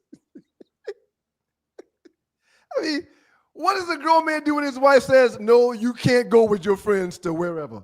Yeah, that's crazy. You said you know this guy, right? Is he the bros? No. My point is if you feel that strongly that I'm going to, trick off. All right, Doug is frozen. And I like when this happens because it allows me to be able to do my thing for a few minutes. Yeah, man. And what Doug was about to say is if okay, you're back. Go ahead and make your own comment. I'm sorry. What the hell just happened? You got little gremlins. Your bootleg network. What were you about to say? If you what? What were you about to say? If you're worried to the point that the spouse is going to do something to that degree where you don't want them to even go, the relationship is already over for the most part. Well, that's how I feel.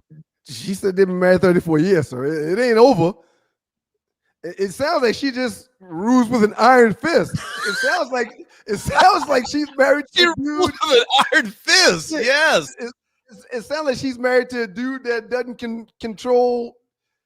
I don't want to know. I'm not gonna say what I was about to say. You were about to clown him and say he's a simp or something like that. That's what you were about to say. Yeah. Well, yeah, man. If it walks like a duck, quacks like a duck. Wait a minute. Who is that? Tree or Ollie? I think it's Tree. Come on in, Tree. Good morning, Tree. Hello. What do you have to contribute to this conversation? Which, by the way, you're going to be a producer for The truth ain't in us, right? Hey, I am quick question. Please remember what you're going to say. Are you using the AirPods to listen to the show? Yes, I have to. But not to talk. You can't hear me? No, I hear you fine. I hear you fine. Are you talking through the ear pods, or are you talking through your microphone? Okay, the mic. I hope through the mic. It doesn't sound like it. No, you sound good. Sounds good. Oh, okay. So, first of all, Douglas, thank you for the wonderful opportunity. Anything to do with dicks, I'm interested in. So thank you. You know, we have that agreement. Could it be, is it possible, ladies and gentlemen, that this man, you all are speaking about it like she is holding him hostage, he doesn't want to do it? If they are in agreement, and this is what is making the marriage work, just like Ryan being on a 360 app, so his wife, they are in agreement with that, as he told us, then that could possibly be it. She's not got her foot on this man's neck. Very possible, Tree. Very possible. However, knowing several men, okay, I'm willing to bet that he would like to and enjoy going someplace out of town without her. That's all. I'm gonna tell you I don't know him. Doug knows him. I don't know him, and I'm not going to knock him. I'm not going to call him no names. I'm just willing to bet that he would probably enjoy being able to go someplace with friends that's not Atlanta, Gwinnett, Lawrenceville, or you know. Well, and listen, she's coming to the network, so there's gonna be a lot of conversation back and forth between us and them and their platform and their guests and their host and all of that.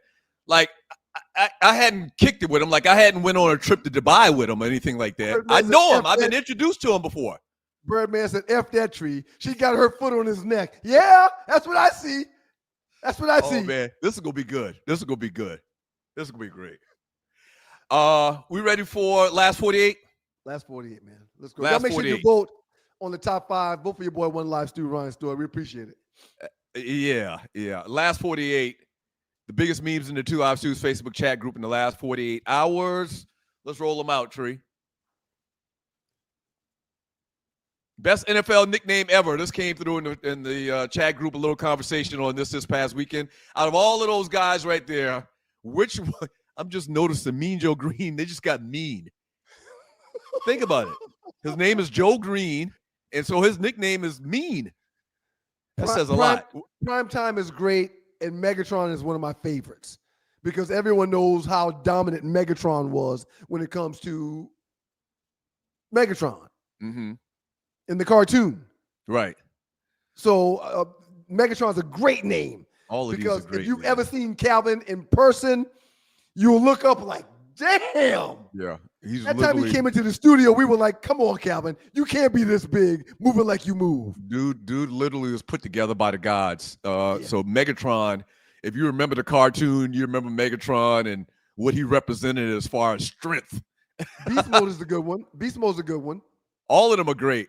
Now the Honey Badger is original. Agreed. The Honey Badger was an original nickname, and it exactly kind of portrayed the type of player he was. The type of player that he was when he was at LSU. Agreed. In particular. I agree. In the NFL, had a great NFL career, still in the NFL, I believe. But his career in the NFL is nowhere as remarkable as his career was when he was in college. He was really the Honey Badger. Beast Mode is a good one. Nigerian. All of these on this screen is very good, sir. All right, next one, Tree. Barry Sanders, simply the best.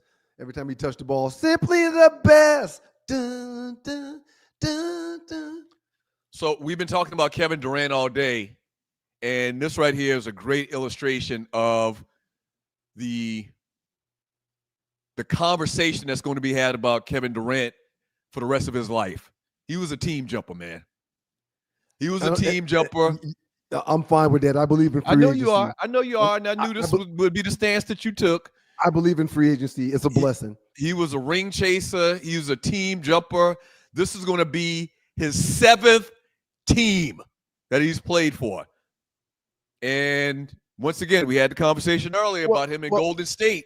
So most people will say he wasn't He probably was the best player. Let me clean that up a little bit. He probably was the best player all around on the Golden State team. It was Steph's team, though. Steph's team.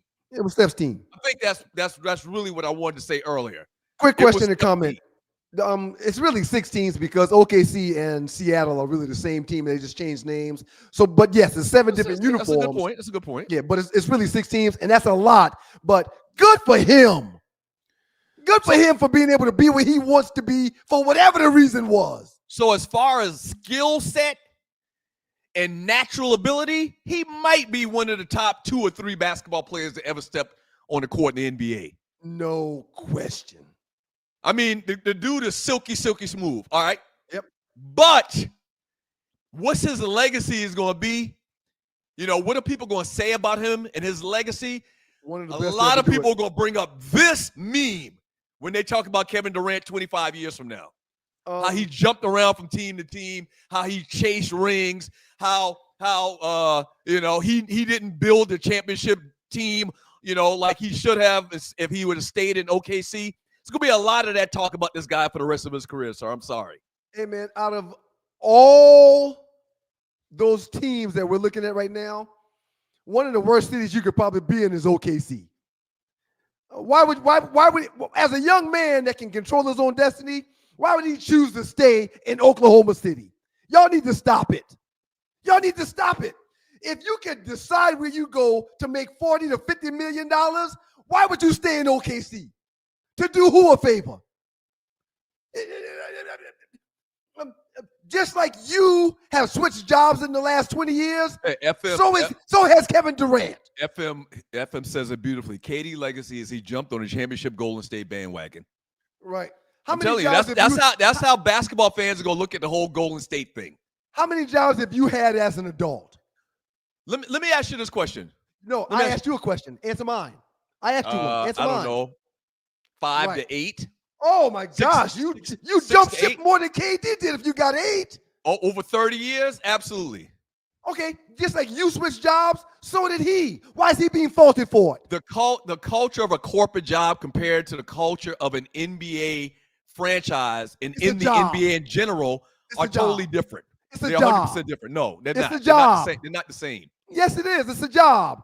He pays his bills with his job. So do you, sir. So Fly Ty, what up, Cuzzo? Says, I don't give a damn. Dude is a baller. You play to win rings. If he didn't have rings, you would still issue them. No, and that's a misnomer as well. Yes, it is. Nobody, when people talk about John Stockton and Karl Malone and Charles Barkley and all of the phenomenal Hall of Fame players that have played in the NBA, nobody really brings up the whole they don't have a ring thing. They talk about how great they were as a player. Is that true or false?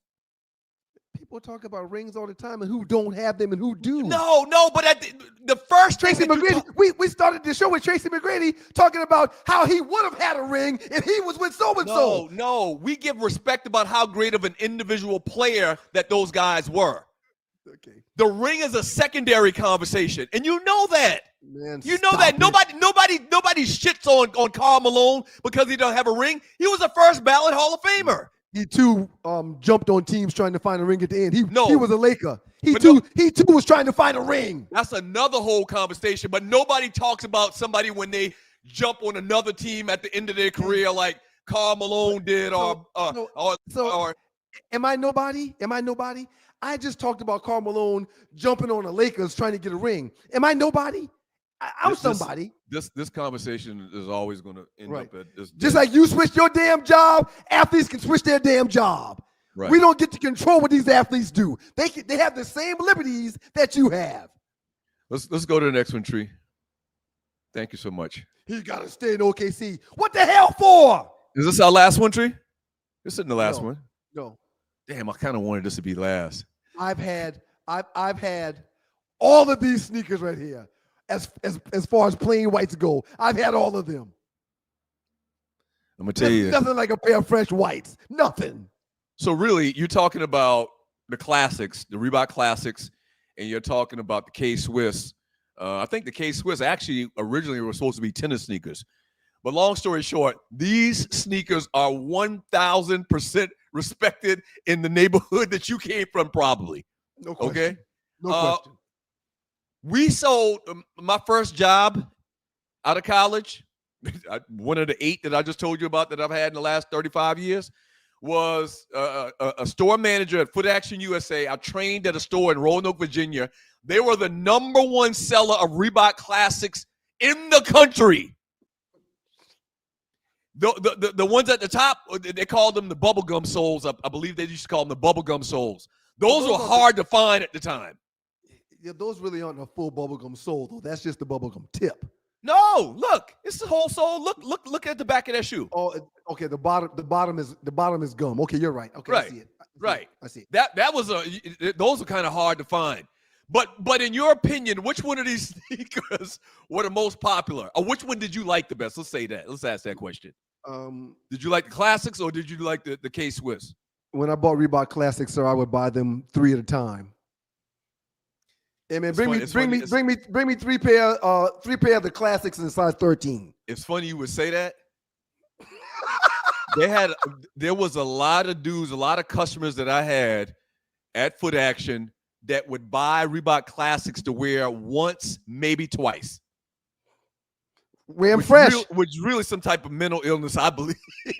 I believe that's some type of mental illness that you would think that highly of your sneakers and that you would think it's that important to buy a pair of sneakers and wear them only once or twice. Yeah. But yeah, that was the fact from a lot of dope dealers too that did stuff like that. I never sold no dope. I never sold no dope. I didn't do that. A lot of dope dealers coming there, and I knew their size. They'd walk in and they'd say, give me 5 of this, or give me 3 of this. Yeah, I don't look at weed as dope either. So anyway, what's next? No, I'm not talking about weed. I understand. Right. I understand. All right, next one, Tree. Not talking about my business on this show. Wow, this blew my mind when I saw it last night. Why the 80s rule? Oh, when you become officially older than the old folks you watched on TV, so wrong. You couldn't tell me Fred wasn't in his 60s when he was doing that show. So I'm fine. Right. You couldn't tell me he was in his 70s. Right. So these are pictures of the actors and the age they are or were at the time these photos were taken. Wow. They should have been drinking more water. They all look old as Methuselah. I do believe you said that kind of jokingly, but I do believe that nutrition and the proliferation of health and being healthy and eating right and all of that plays a lot in how they used to look back then. And you know what else about them? They probably all smoke cigarettes too. I agree. There's nothing that ages you more than smoking cigarettes. Every time you see Red Fox on the stage, he was smoking a cigarette. That's true. I got a frat brother. Bunker got a big ass cigar in his mouth. That's right. I got a frat brother that is a creative. He lives out west. He's in television production and creates stuff. He does an outstanding job. The last time he saw me was at the Clave. He hadn't seen me in a while. And he looked at me and he goes, Q's National Convention. Yep. He looked at me and he goes, you don't eat pork no more, do you? I said, nope. He said, you don't eat beef either, do you? I said, nope. He says, you don't drink soda, do you? I said, no. He said, you cut down on your sugar intake? I said, yes. I said, bro, how do you know all this stuff? We hadn't seen each other in over a decade. He goes, your skin is clear as day, bro. I can tell by your eyes and your skin that you don't do the things I just mentioned. All these people do those things in abundance. Wow. Yeah. Look at Edith Bunker. Edith Bunker at the time this picture was taken was 44 years old. I am 10 years older than Edith Bunker was in this picture. Right. Flo from Alice was only 39? My Lord. I'm sure she smoked cigarettes because Flo looked every bit of 60 when she was on Alice. Maybe not 60. Flo looked every bit of 55 or something like that. I thought she was probably at the time. This blew my mind last night when I saw it, man. Blew my mind. Wow. And what's the guy name from Three's Company? Mr. Roper. Mr. Roper. Roper is 53 in this? Yep. Yep. I don't know who the guy at 50 with the hat on, the white hat. Tree, do you know who the guy is with the white hat? Wilford Brimley. What show? Well done, Tree. He did oatmeal commercials, and then I think Our House or something like that on NBC. Okay. Thank you, okay. Tree. Well done. Right. Thank you. But look at Fred Sanford. I think they Fred was barely moving around at 48, man. But I think that was just a character. You know, he had a limp. No, and you're watching Two Eyes Fuse Experience. I've gone back and watched a lot of his stand-up. He moved like he did in that show. He did. Damn. Yeah. 48. Wow. How does that feel to know that you are older than Fred Sanford was? Wow. At the height of that show, you are older than Fred G. Sanford, man. This really makes me feel good about myself, man. Yeah, I'm doing what I need to do to stay alive for these young kids I got. Wow. All right, next one, Tree. You're watching the Two Eyes Fuse Experience. Thank you for joining your boys. Got some dicks coming to the network. Rank these movies 1 to 4. We actually talked about, we talked about The Wood last week when we were talking about the young lady that played in, not The Wood, I'm sorry, in The Best Man. We were talking about the young lady she played the child actress, young lady in the movie The Best Man. Was it The Best Man or The Wood? No, it was The Wood. It was The Wood. I'm sorry. Which one are you ranking first, sir? First? Okay, I'm taking out The Brothers. I saw The Brothers. I didn't really. That didn't I stick with me agree. too much. I agree. So we got to pick between the other three: The Wood, Boomerang, and The Best Man. The Best Man's a really, really good flick, man. It's a really good flick. And there's a lot of conversations that was in that movie that we've all had with our buddies as someone's approaching marriage. A lot of these things. I mean, The Best Man was a good movie. I like The Wood. I think I like The Wood first. I think I like The Wood. The Wood was great, man. The Wood took me back too. The Wood was kind of like framed around my era growing up. I really like The Wood, man. I really say do. Best Man, Boomerang, then Wood, man. Boomerang was great too. And Boomerang was great too. I'm a huge Eddie Murphy fan. Yeah, Boomerang was great too. But I think I would go with The Wood. All right, we have one more. I believe we do have. That was That's it. the last one. That was the last one. You're watching the Two Eyes Fuse Experience. Doug Stewart, Ryan Stewart. Tree, you want to pop in and start reading these chat messages? Sure. Things got a little bit weird. Wait, someone's ringing the doorbell. I can't see. Or no, we're not. No, they're not. That's me. Yeah. You don't want to go to break? You don't want to go on a break? Well, but we have a little extra time. We kind of whip through those. All right, let's hit it. There's rage in the chat right now. What's rage about? What's the rage about? Still about Tanya and her commentary, but let's do the money people. Thank you so much for your donations. Thank you. I forgot. Let's go here. Mike Davis on a Monday. Wow, on a Monday. Thank you, Mike Davis. Thank you, Mike. So once again, for new people watching the show, man, every dime that y'all send us, y'all donate to the show is going back into the show. Like, I don't want people to think if you're watching for the first time, we're asking for these donations and we're going to go out and buy some beers or something like that. No, it's to keep the lights on. All right. How was your weekend? Thank you, Mike Davis. It was great. It's fantastic. So you know how dark there's no lights on that island at night. And my children and my husband, we used to go there twice a year. Oh. And we did not. Yeah. And we would be out so late riding bikes. There's no lights, but there's a lot of turtles. It's because of the turtles. It's because of the sea turtles. When they had lights, it would scare them. And they would be all over on the sidewalk, and so they took the lights away. I should have took a picture of my little navigation in the car to show you what that area looks like, man. It's unbelievable. It's just a series of islands. It's beautiful. It's a series of islands. Mom, I took her. We went in April. I took her. She's like, I moved to the wrong place. Oh my gosh, it's beautiful down there. Here. It's beautiful down there. Well, she knows she had to go to some clubs and stuff, so that's why she's in Atlanta. The mother? Okay. Go ahead, Tree. Go ahead. She might go on the cruise, though. Arlie just made me think maybe I should do that. Why not 2403? Thank you so much. Thank My you, entertainment ties and offering. We really appreciate you. Thank you. Why not? Thank you, brother. From Blue Snack Psy, left New Orleans at 9 p.m. Just made it home to Dallas. 30 minutes ago. Now I'm stewing. Who needs to sleep? Let's do this. Appreciate your win. He was on I-10 hard. Appreciate Now, your win. Loose neck, I thought that you were trying to be funny with this because I thought you were trying to report in because you made another post later on about Tanya. And here it is. Baby, I just got off 20. Now I'm turning on Fulton Industrial, and then I'm turning right on Camp Creek. I will call you when I get to the job. What was he talking about, Tanya? And for the record, when it comes to my Life 360, my wife really doesn't monitor it. It's really the kids that monitor it. Yeah, okay, man. That's even worse. Okay. But yeah, because Daddy, why was you down there? Right. Yeah. Exactly right. Yeah, the kids know. I mean, and they'll talk to me about where I was when I get home. Dad, I saw you at so and so. That's the area I've never seen you before. What's over there? You can turn it off and on though, right?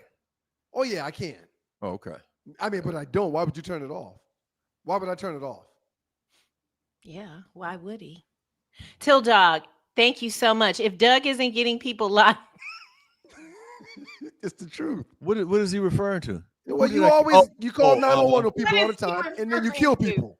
So and so's dead. So and so's not here. So and so's dead. Who did I say was dead today? One or two people.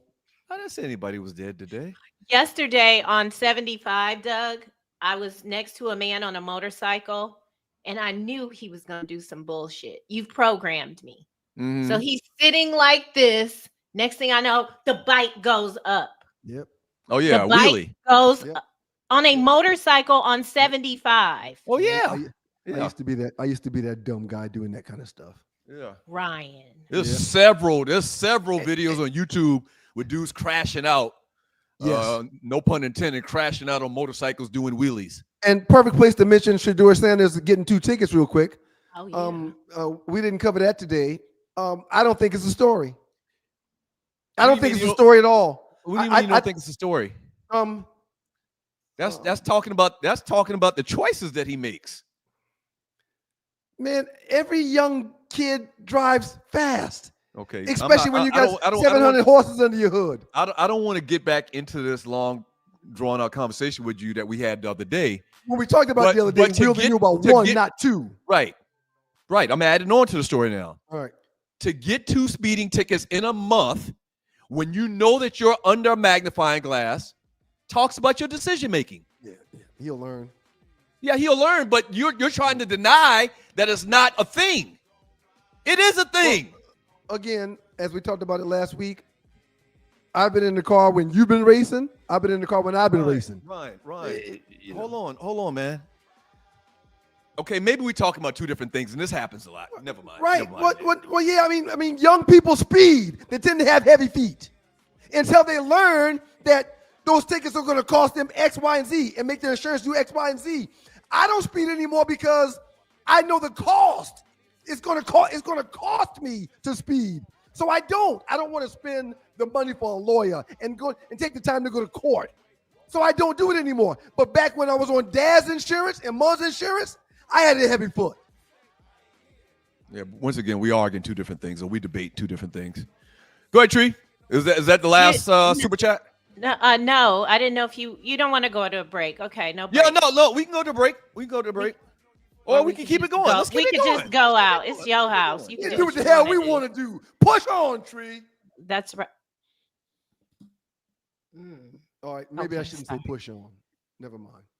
Save that for Tanya's show. From Loose Neck inside, Lamont was hating on Donna and Fred, but want to be with Rollo at the Gay Blade bar tucked away in the corner. Rollo was. That was a great episode. Rollo. Lamont and Rollo walked into this gay club just like I did Bulldogs 30 years ago, and Bubba,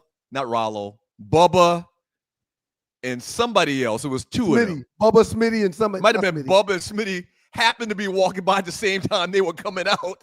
So they went back and told Fred we saw Lamont in a club. And Fred was like, "No, not my son." It was definitely frowned upon back then.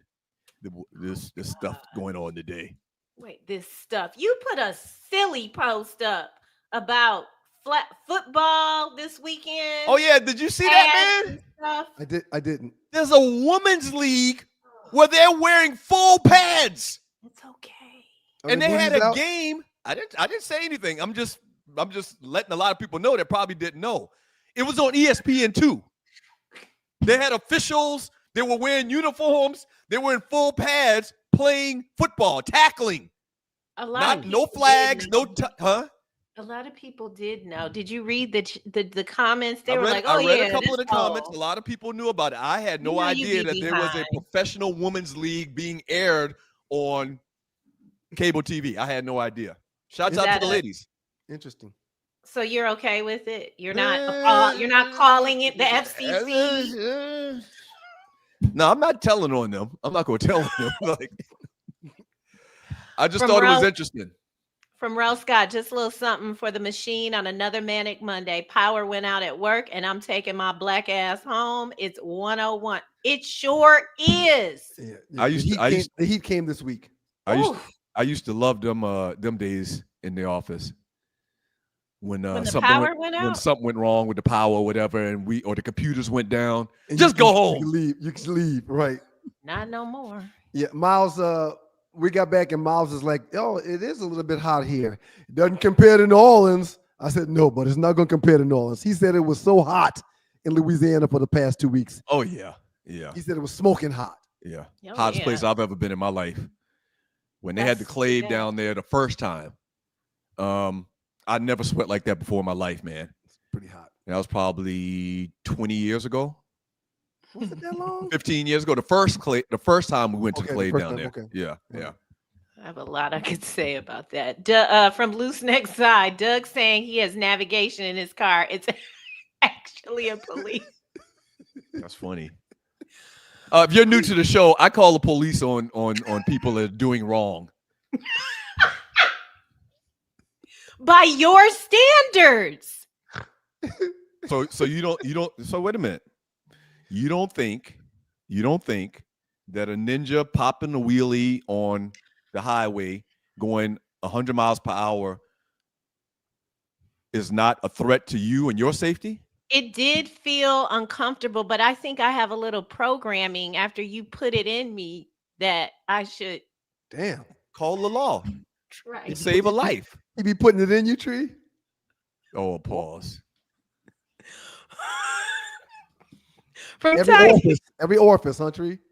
From Ty Davison, my location, Jim Tidwell Ford, pop-up, cheaper than Dubai. Cheaper than Dubai. Buy with that is very good. Well done, Ty. Well done, Ty. Cheaper than Dubai. Y'all pull up on Ty, Jim Tidwell Ford. Y'all pull up on Ty. Yeah, pull up on our guy, Ty Davison, Jim Tidwell Ford. The pull-up. Ty, that was so good. You're hired. Hey man, that would just ruin the whole vibe, man. If I'm in Dubai and my old lady just knocked on the door, the whole trip is just ruined. I could have been doing nothing. I probably wasn't doing nothing, but goddamn shit. What do you say? What do you say when you open the door and your wife is standing there? You sharing a condo with a couple of dudes and y'all playing poker and spades and playing golf throughout the day and drinking and smoking, and your old lady knocking on you, open the door and your old lady standing there? That's terrible, man. That's very embarrassing. Embarrassing. Wow, I can't wait to watch the show tomorrow night, and I can't wait till the series starts. Oh yeah, it's gonna start August 7th. Yeah, we're gonna be on Thursday nights. Yeah, it's gonna be hot. Carrie Portis, thank you so much. Happy Monday. Carrie. Just paying my dues, and we do appreciate you. Bless you, bro. Thank you, Carrie. Yes. Appreciate you, man. The great Lavrell Hawkins. My man, Lavrell Hawkins. Lavrell, does your wife have a tracker on you? He's a godly man. Y'all can find Lavrell on Instagram at Hawkins LV. That's Hawkins with an S, LV. Website, theworldchangers.com. Shouts out to you, Lavrell. We appreciate you, brother. He'll come to Dubai and help you get your money straight. Help you get your money straight. Hey, Lamont Love, welcome. Life is our greatest teacher. Had my license suspended twice before 21. Talking about Shedeur. Yeah. Yeah. Yeah. Yep. I've never had my license suspended, and I never got into. I got into my first accident a month ago, and I've been driving 20, 30. Somebody 30 hit you or years. you hit somebody, Tree. I I'm hit willing to some- bet. Oh, you did? Oh, wow. Because I was about to say, I thought you did- she Please. went, and she didn't Right. go. Please don't tell me you were playing around on your phone at the time. I don't was don't say not. anything, Tree. Don't say anything. You could call the Yeah. law if you tell him. That's right. Let's keep going. Tree, I would never Okay. call the police on you. I mean, you work You with the show. just said 2 Yeah. days ago. So Right. You picked up the phone to call on her when she sped off. hey, Curtis, what up, though? That was just instinct. Let me clear the record. After triple all platinum- I did for you, after that triple- visit, Triple platinum Kurt for the D. Shouts out to you, Kurt. most players in their 60s wore low tops. Really? In the 60s. In the 60s. But you know what? They probably Chuck hadn't Taylor. invented high tops yet. By then, okay. So in the 60s, they probably wore Converse. What's the Converse called? Chuck Taylor. Chuck Taylors. Probably Chuck wore Chuck Taylors. Taylors back then. Yeah. That makes sense. And those shoes don't have, I mean, I don't know how they made them back then, but they ain't got nothing. Nope. Nothing. Yeah.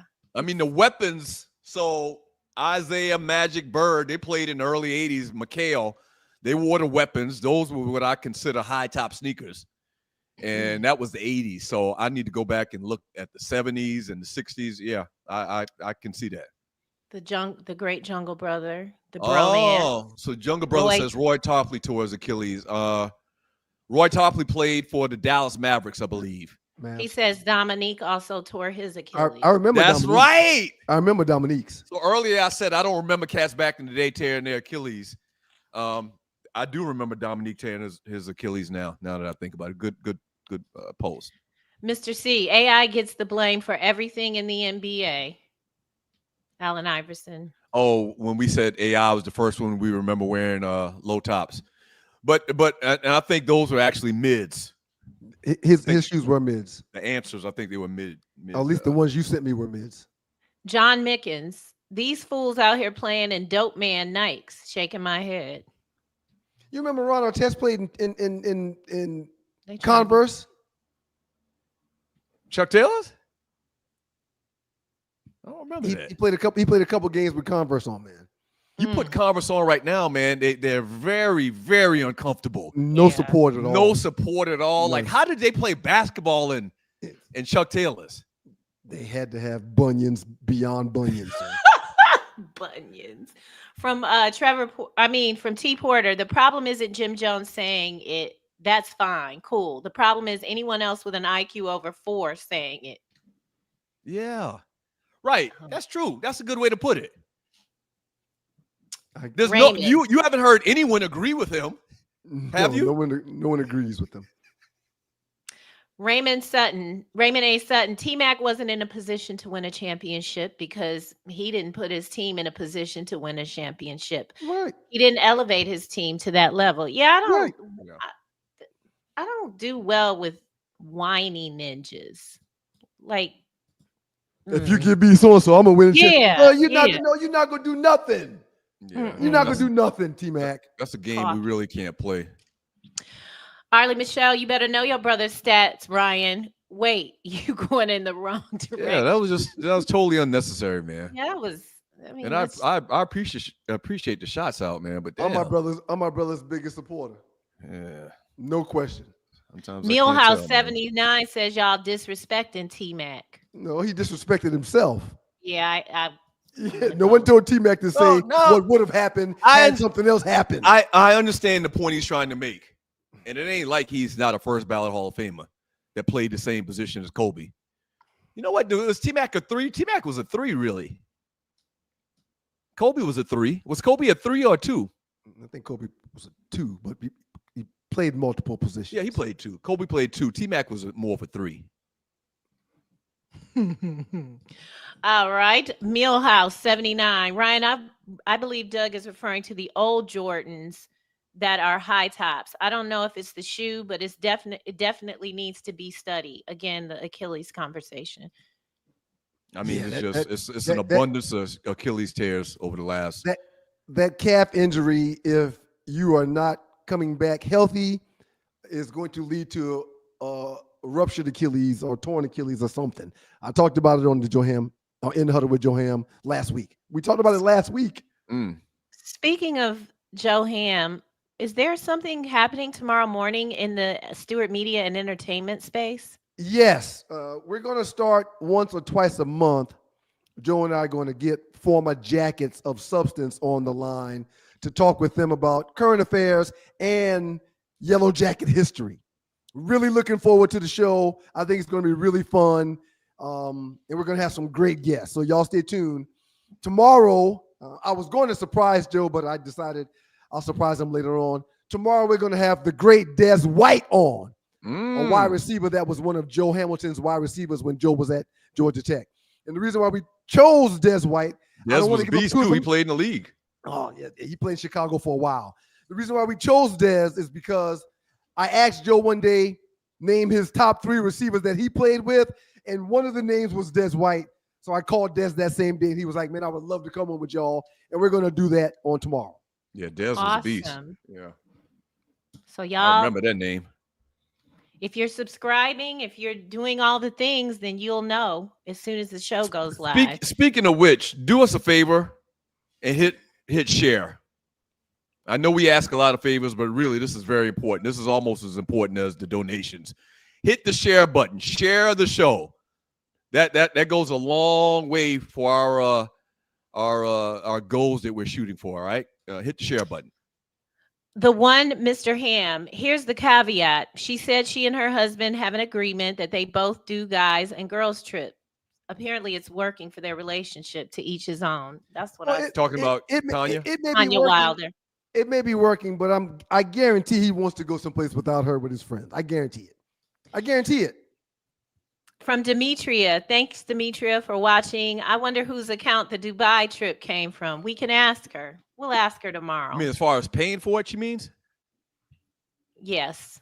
Okay. Like she's asking, do they have separate accounts or joint accounts? Like, yeah. That's a topic for one of their shows too. Yeah. Bank accounts. Absolutely. Do you have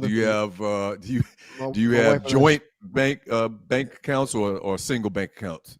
My wife and I share an account. Listen, Tanya Wilder has about 7 episodes ready to go. That's one of them. Yeah. Yes. So, right. I just love her. Thanks again. What a great new client. Demetria, Tree, is Dougie's D included? Y'all ain't ready for that. Next one, Tree. Read the next one. We was talking about putting it in and taking it out earlier, so clearly that was something's going on. From Jungle Brother, Tanya Wilder, bring your husband on the show. I want to see Exhibit A of a beta male. Kevin Samuels is turning over in his grave. Right. Imagine the episode Kevin Samuels would have. Rest in peace to that brother. You liked him? Oh, Kevin Samuels was speaking some knowledge. I mean, not everything he said was good, but a lot of things he said were on point. Don't deny it. I didn't follow his work that deeply. I wish that we could see an episode. And you know what? He probably had an episode where Kevin Samuels talked about what he would do if his old lady popped up on him in Dubai and just knocked on the door. Can you imagine what Kevin Samuels would say about that, man? She probably was going to get a spanking. Well, I like never mind.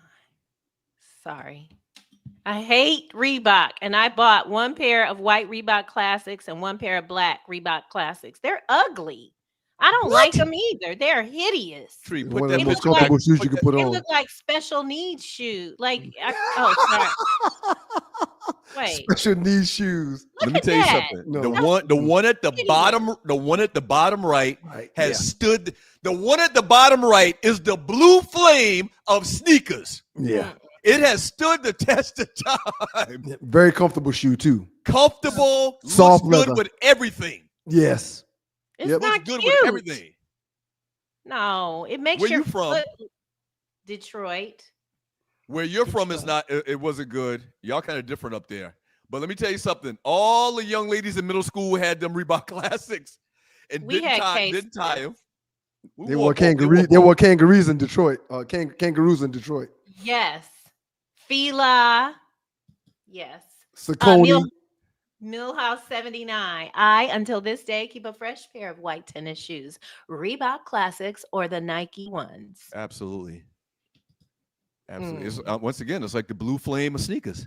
It's stood the test of times. A lot of strip clubs have come and gone in Atlanta in my 30 years here. But the blue flame is still standing. They got good food in there. Demetria, I hear you, but it's not like that sounds, Demetria. It's just you have an agreement with your wife, just like Tanya may have an agreement with Mr. Wilder. Yeah. It's not like that, Demetria. Deanna, you said Doug. Deanna says you killed Randy Jackson. Oh, I didn't. No, you did say you thought he was dead. I thought y'all took that the wrong way. I said, okay. I asked about his health, and I said I'm glad that he's still here because he had some health issues. The lady, thank you, ladies, for being in this space. I really need the estrogen to come on in the room. Dougie, do you stop for the water boys? Oh, hell no. A lady got robbed. It was in the news. They had a story just last week. But she's dumb as hell. Oh, she gave the water boys her phone. Right. Why would you do that? But she's probably older. She sounded. I didn't see her. I heard that reporting on the radio. That lady wasn't old. So y'all saw this lady? Yes. What would you guess her age was? She's younger than us. She know better. She know better. She know better than that. I heard the interview she did on a radio station, like on GST, and so I didn't see her face. But I'm thinking in my mind, she got to be old to give her phone to somebody else unguarded. Hey man, she gave the water boys her phone, and immediately they took the phone and started packing up. Gave her phone back, and they left the block. So $1,100 richer. So let me quickly lay out the story for people that aren't from Atlanta that doesn't know what we're talking. The water boys are basically young YNs that set up at the corners of every exit in downtown Atlanta, and they sell water. They sell, I don't know how much they sell it for, but they've made an enterprise out of this thing. They got T-shirts and everything, right? And this lady last week was telling the story how she gave her phone, because they also take Cash App. They're advanced in their sales thing. And so she gave her phone to one of the YNs, and this ninja pulled out like $800. $1,100. Like real quick. And when they did it, she said when they did it, everybody started laughing and they walked away. They threw down the water and they walked away. Shouts out to Young Thug. Apparently Young Thug Cash App her back her money. I love that. I love that. That's dope. So they are advanced. Not only do they take cash, they take Cash App. They probably take Zelle, Venmo, all of that. And they pulled $800 or whatever the amount of money is out of her bank account within 10 seconds. And she didn't even realize it until later. Yeah. Well, I want to know. I don't want any interaction with them cats. I'm not buying the water. I don't even look at them. The water. Doug, why don't you call the police on them? No, I don't call the police on them. I like the entrepreneurship, the entrepreneurial spirit, but I'm not.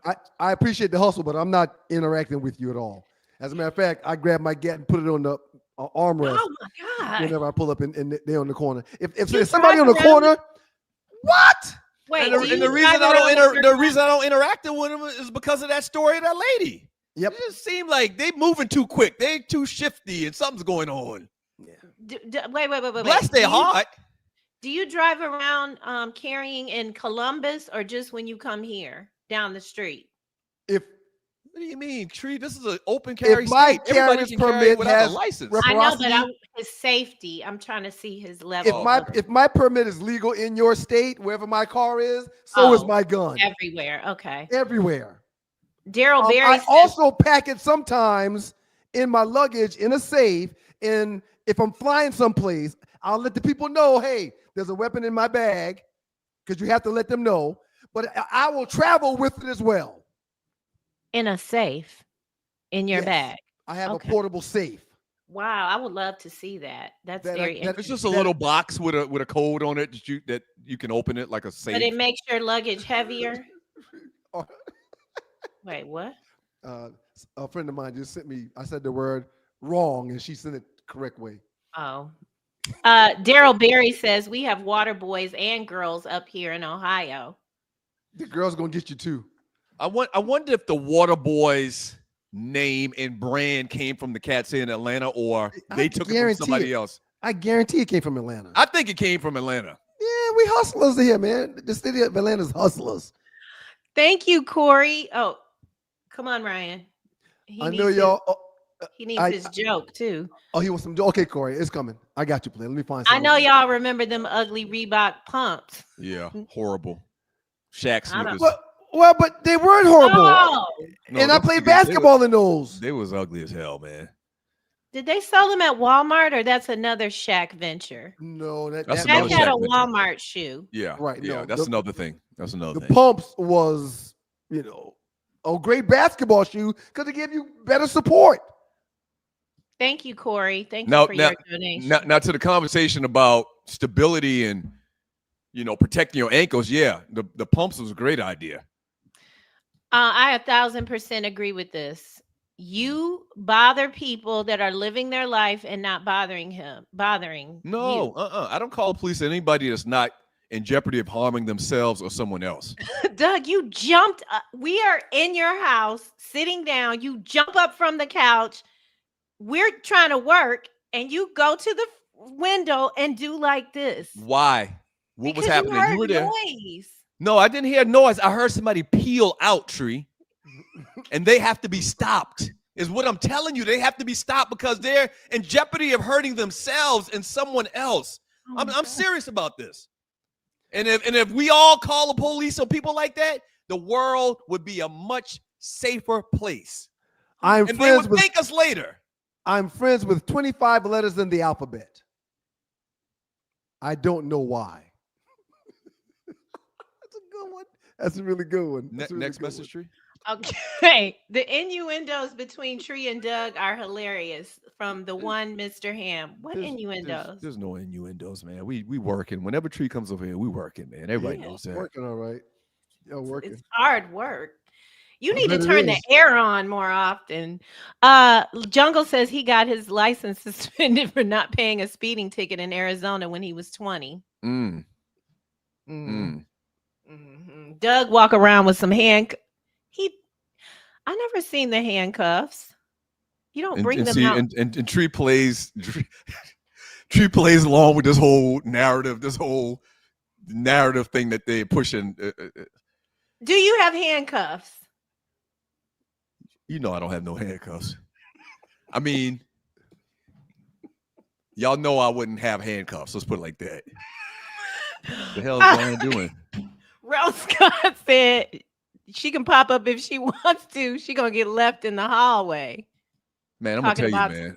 I'm telling you, if that's thug. Luckily, I never had no issue like that when I was married for 27 years. But I don't know how I would react, man. It's not cool, man. It's not cool. It's not cool. It's not cool. I cannot wait to hear the rest of that story, how that went. That's not cool. And you know what? In Dubai, and you just pull up on me in Dubai unannounced. That's not cool. And it ain't that there's nothing wrong. That I have a problem with. I have a problem with the whole surprise.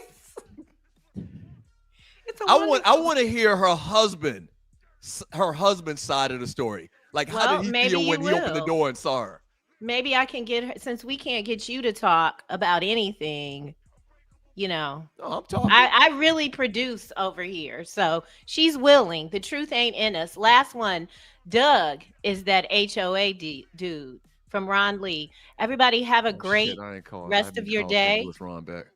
Please stick around in this network. Ryan's got 2 things this week. We got the truth ain't in us, and we'll be back Thursday. So is he saying the homeowners association guy that bothers people about paying their dues? Every neighborhood has a guy that just knows all the rules of the homeowners association, and he sends messages and emails and calls and will stop his car. Hey, your grass is a little high. You have intentions on getting it cut, or those bushes, everybody's got that in the neighborhood. Hello, that's me.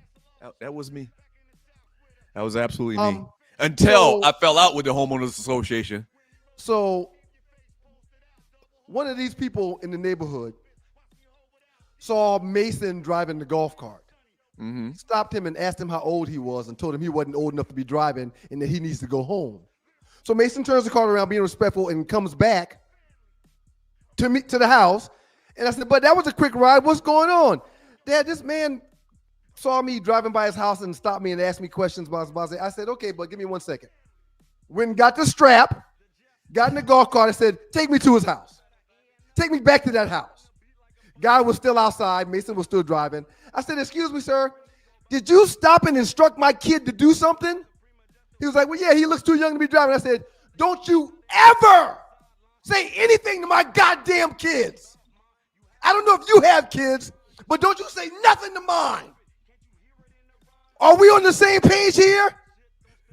Oh, my apology, but I just realized I don't care what you realize. Don't talk to my damn kids. Well, let me ask you a question. First of all, I got two questions. Okay. I got two questions. Question number one, you don't need any type of license to drive a golf cart, do you? No. I always thought that you never even need, you don't need any license to drive a golf cart anywhere. There's no tag on it. There's 15 of them in the neighborhood, and kids drive them all the time. Now maybe just saw a little black boy driving one. Maybe I'm confusing that with driving on the sidewalk or driving on the actual street. But I swear I've heard that before, that you don't need a license to drive a golf cart anywhere. Hey man, he pulled Mason to the side because Mason was driving while black. That's all it was. Because little white kids drive around this neighborhood in golf carts all the time. He saw this young black boy by himself and figured, oh, let me pull him over and tell him something to do. You know what? But we come from an era where the community kind of raised the kids, but it's different now. It's different now. It's different now. And the community that we grew up in was all basically everybody was related to each other. Cousins. There was no uncles, Blancos around. Right. Yeah. So it's a little different. And the one Blanco that was in the neighborhood would have never pulled somebody's kid to the side and said, do this or don't do that. That Blanco knew there was an ass cutting coming if he did something like that. Right. Yeah, I went back and gun on hip, exposed, open carry. Don't you ever say nothing to my kids. Yeah, don't say shit. We were at the pool yesterday, and I sent Morgan back to the house in the golf cart by herself to get something. She's in the 5th grade. Mama, open the garage, get so-and-so, and bring it back. Close the garage back. And be careful. Yes, Dad. And I do have hands, younger brother. They're not as smooth as they used to be. Everybody that sent Super Chat, thank y'all so much. Man, we really appreciate it. What a good show today. Thank y'all. Thank y'all very much. Thank you.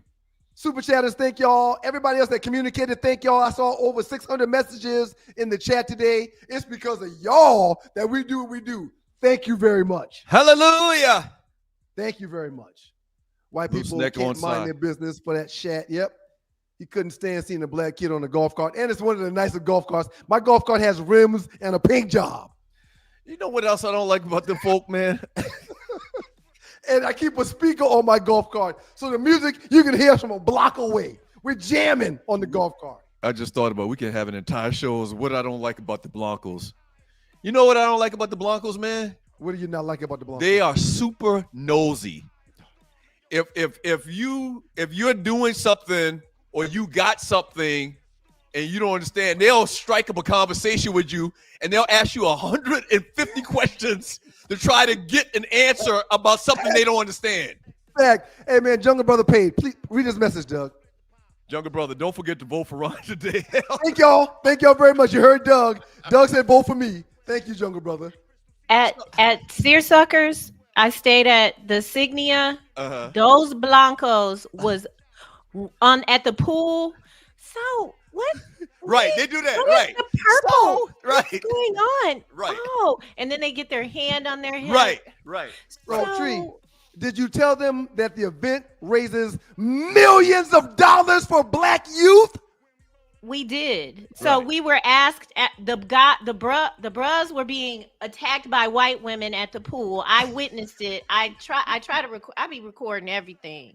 But I just started talking while they you were and Doug doing are like it. two peas in a pod, huh? Okay, go ahead. So And then down in the lobby. So everyone's all that's what they do. dressed up. That's what they Nice. do. What That's what they is do. this? They're super nosy, and not that super nosy is bad, but when they super nosy, they think you don't know that they're super nosy, and they're trying to Right. get some information out you.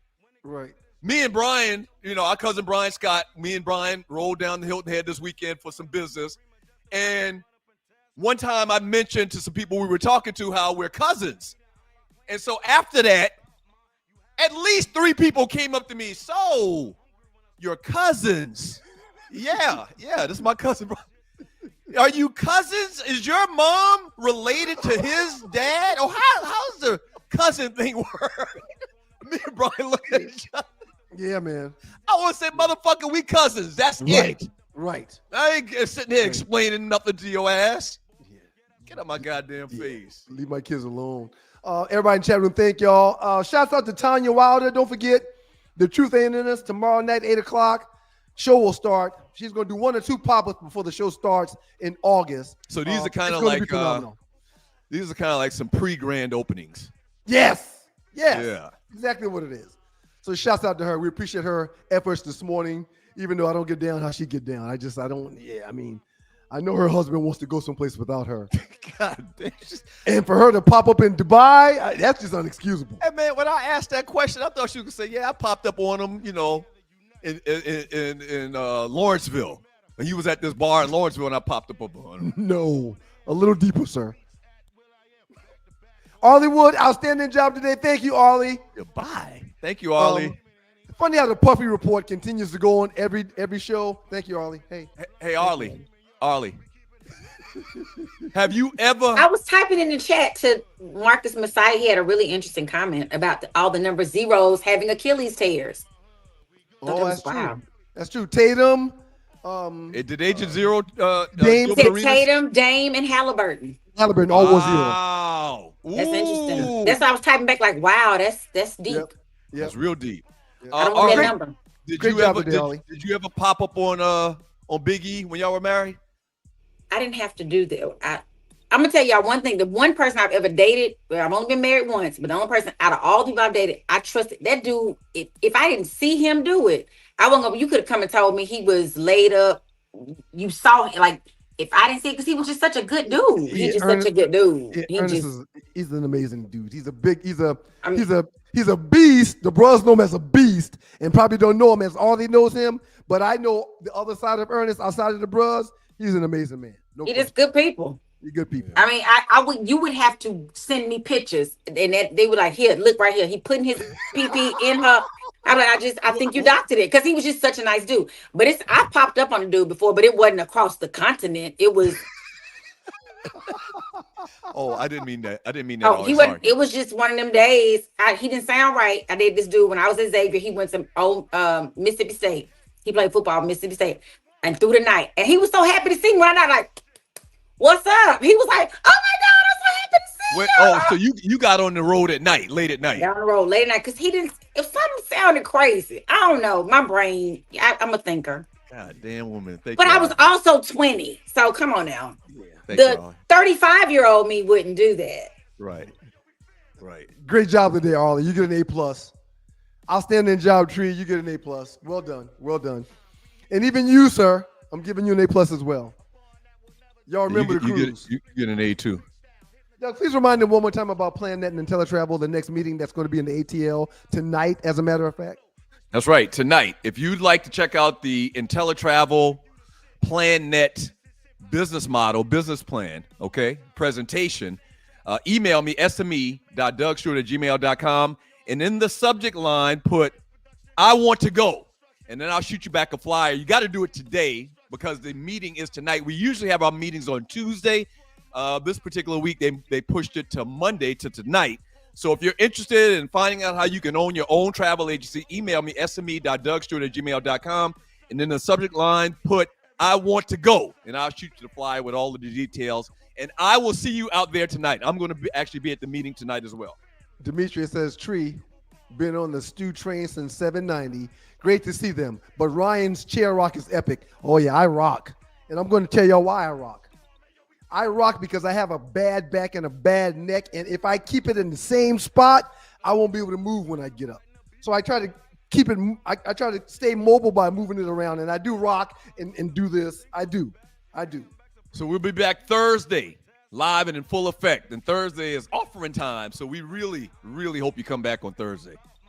What up, though? Y'all supporting from the D. Ryan, let's joke off. I would love to do a joke off with anybody. And speaking of that, I got one before we go.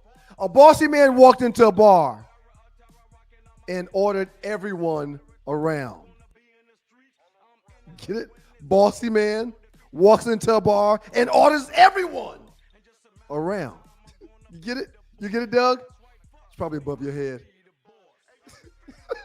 God is good all the time, and all the time God is good. If you don't know him, you need to find him and show him love, because that's all he's showing you, nothing but love. Don't forget to check out Tanya Wilder's show tomorrow. Don't forget to check out Joe Ham and I's show tomorrow. We're going to do it at 9 o'clock in the morning. Don't forget to check out the Wednesday show with In the Huddle with Joe Ham. Don't forget to check us out on Thursday. A lot of stuff going on in the network. Absolutely. A lot of stuff going on in the network. Absolutely. We appreciate y'all for being a part of it. Y'all pass the word, y'all subscribe, and y'all make sure y'all keep doing what you do. Share. Hit the share button, too. Hit the share button. Thank you, younger brother. Peace. Vote for your boy Ryan Stewart in the top 5. Vote for Ryan Stewart in the top 5. My list is much better than his. Much. You got an entry that nobody even knows who the girlfriend was, man. You're not going to win. Man, please. Okay. You crazy. Matter of fact, I'll post this up right now in the 2 Live Stews Facebook chat group. People can go and vote right now. Everybody knows Lisa Wilkes. Everybody know Pinky Tuscadero. Trust me, you'll see. No, man. You Brothers, will see. These folks was watching that. We watched it, and these folk. Okay. I'm telling you. Nia Long. Everybody knows Nia Long, man. Where's Nia Long? Oh, there you go. I got you. I got you. What are you talking about Nia Long? Where's Nia Long? Oh, God. Where's Nia Long? You don't have Nia Long. What are you talking about, Nia Long? Why'd you even say Nia Long? Okay.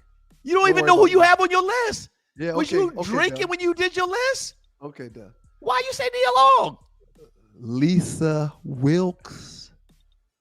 Look at Will Smith, sir. Who is that he's booed up with in the picture? Peace, y'all. Peace and blessings. Peace and blessings. Can't even know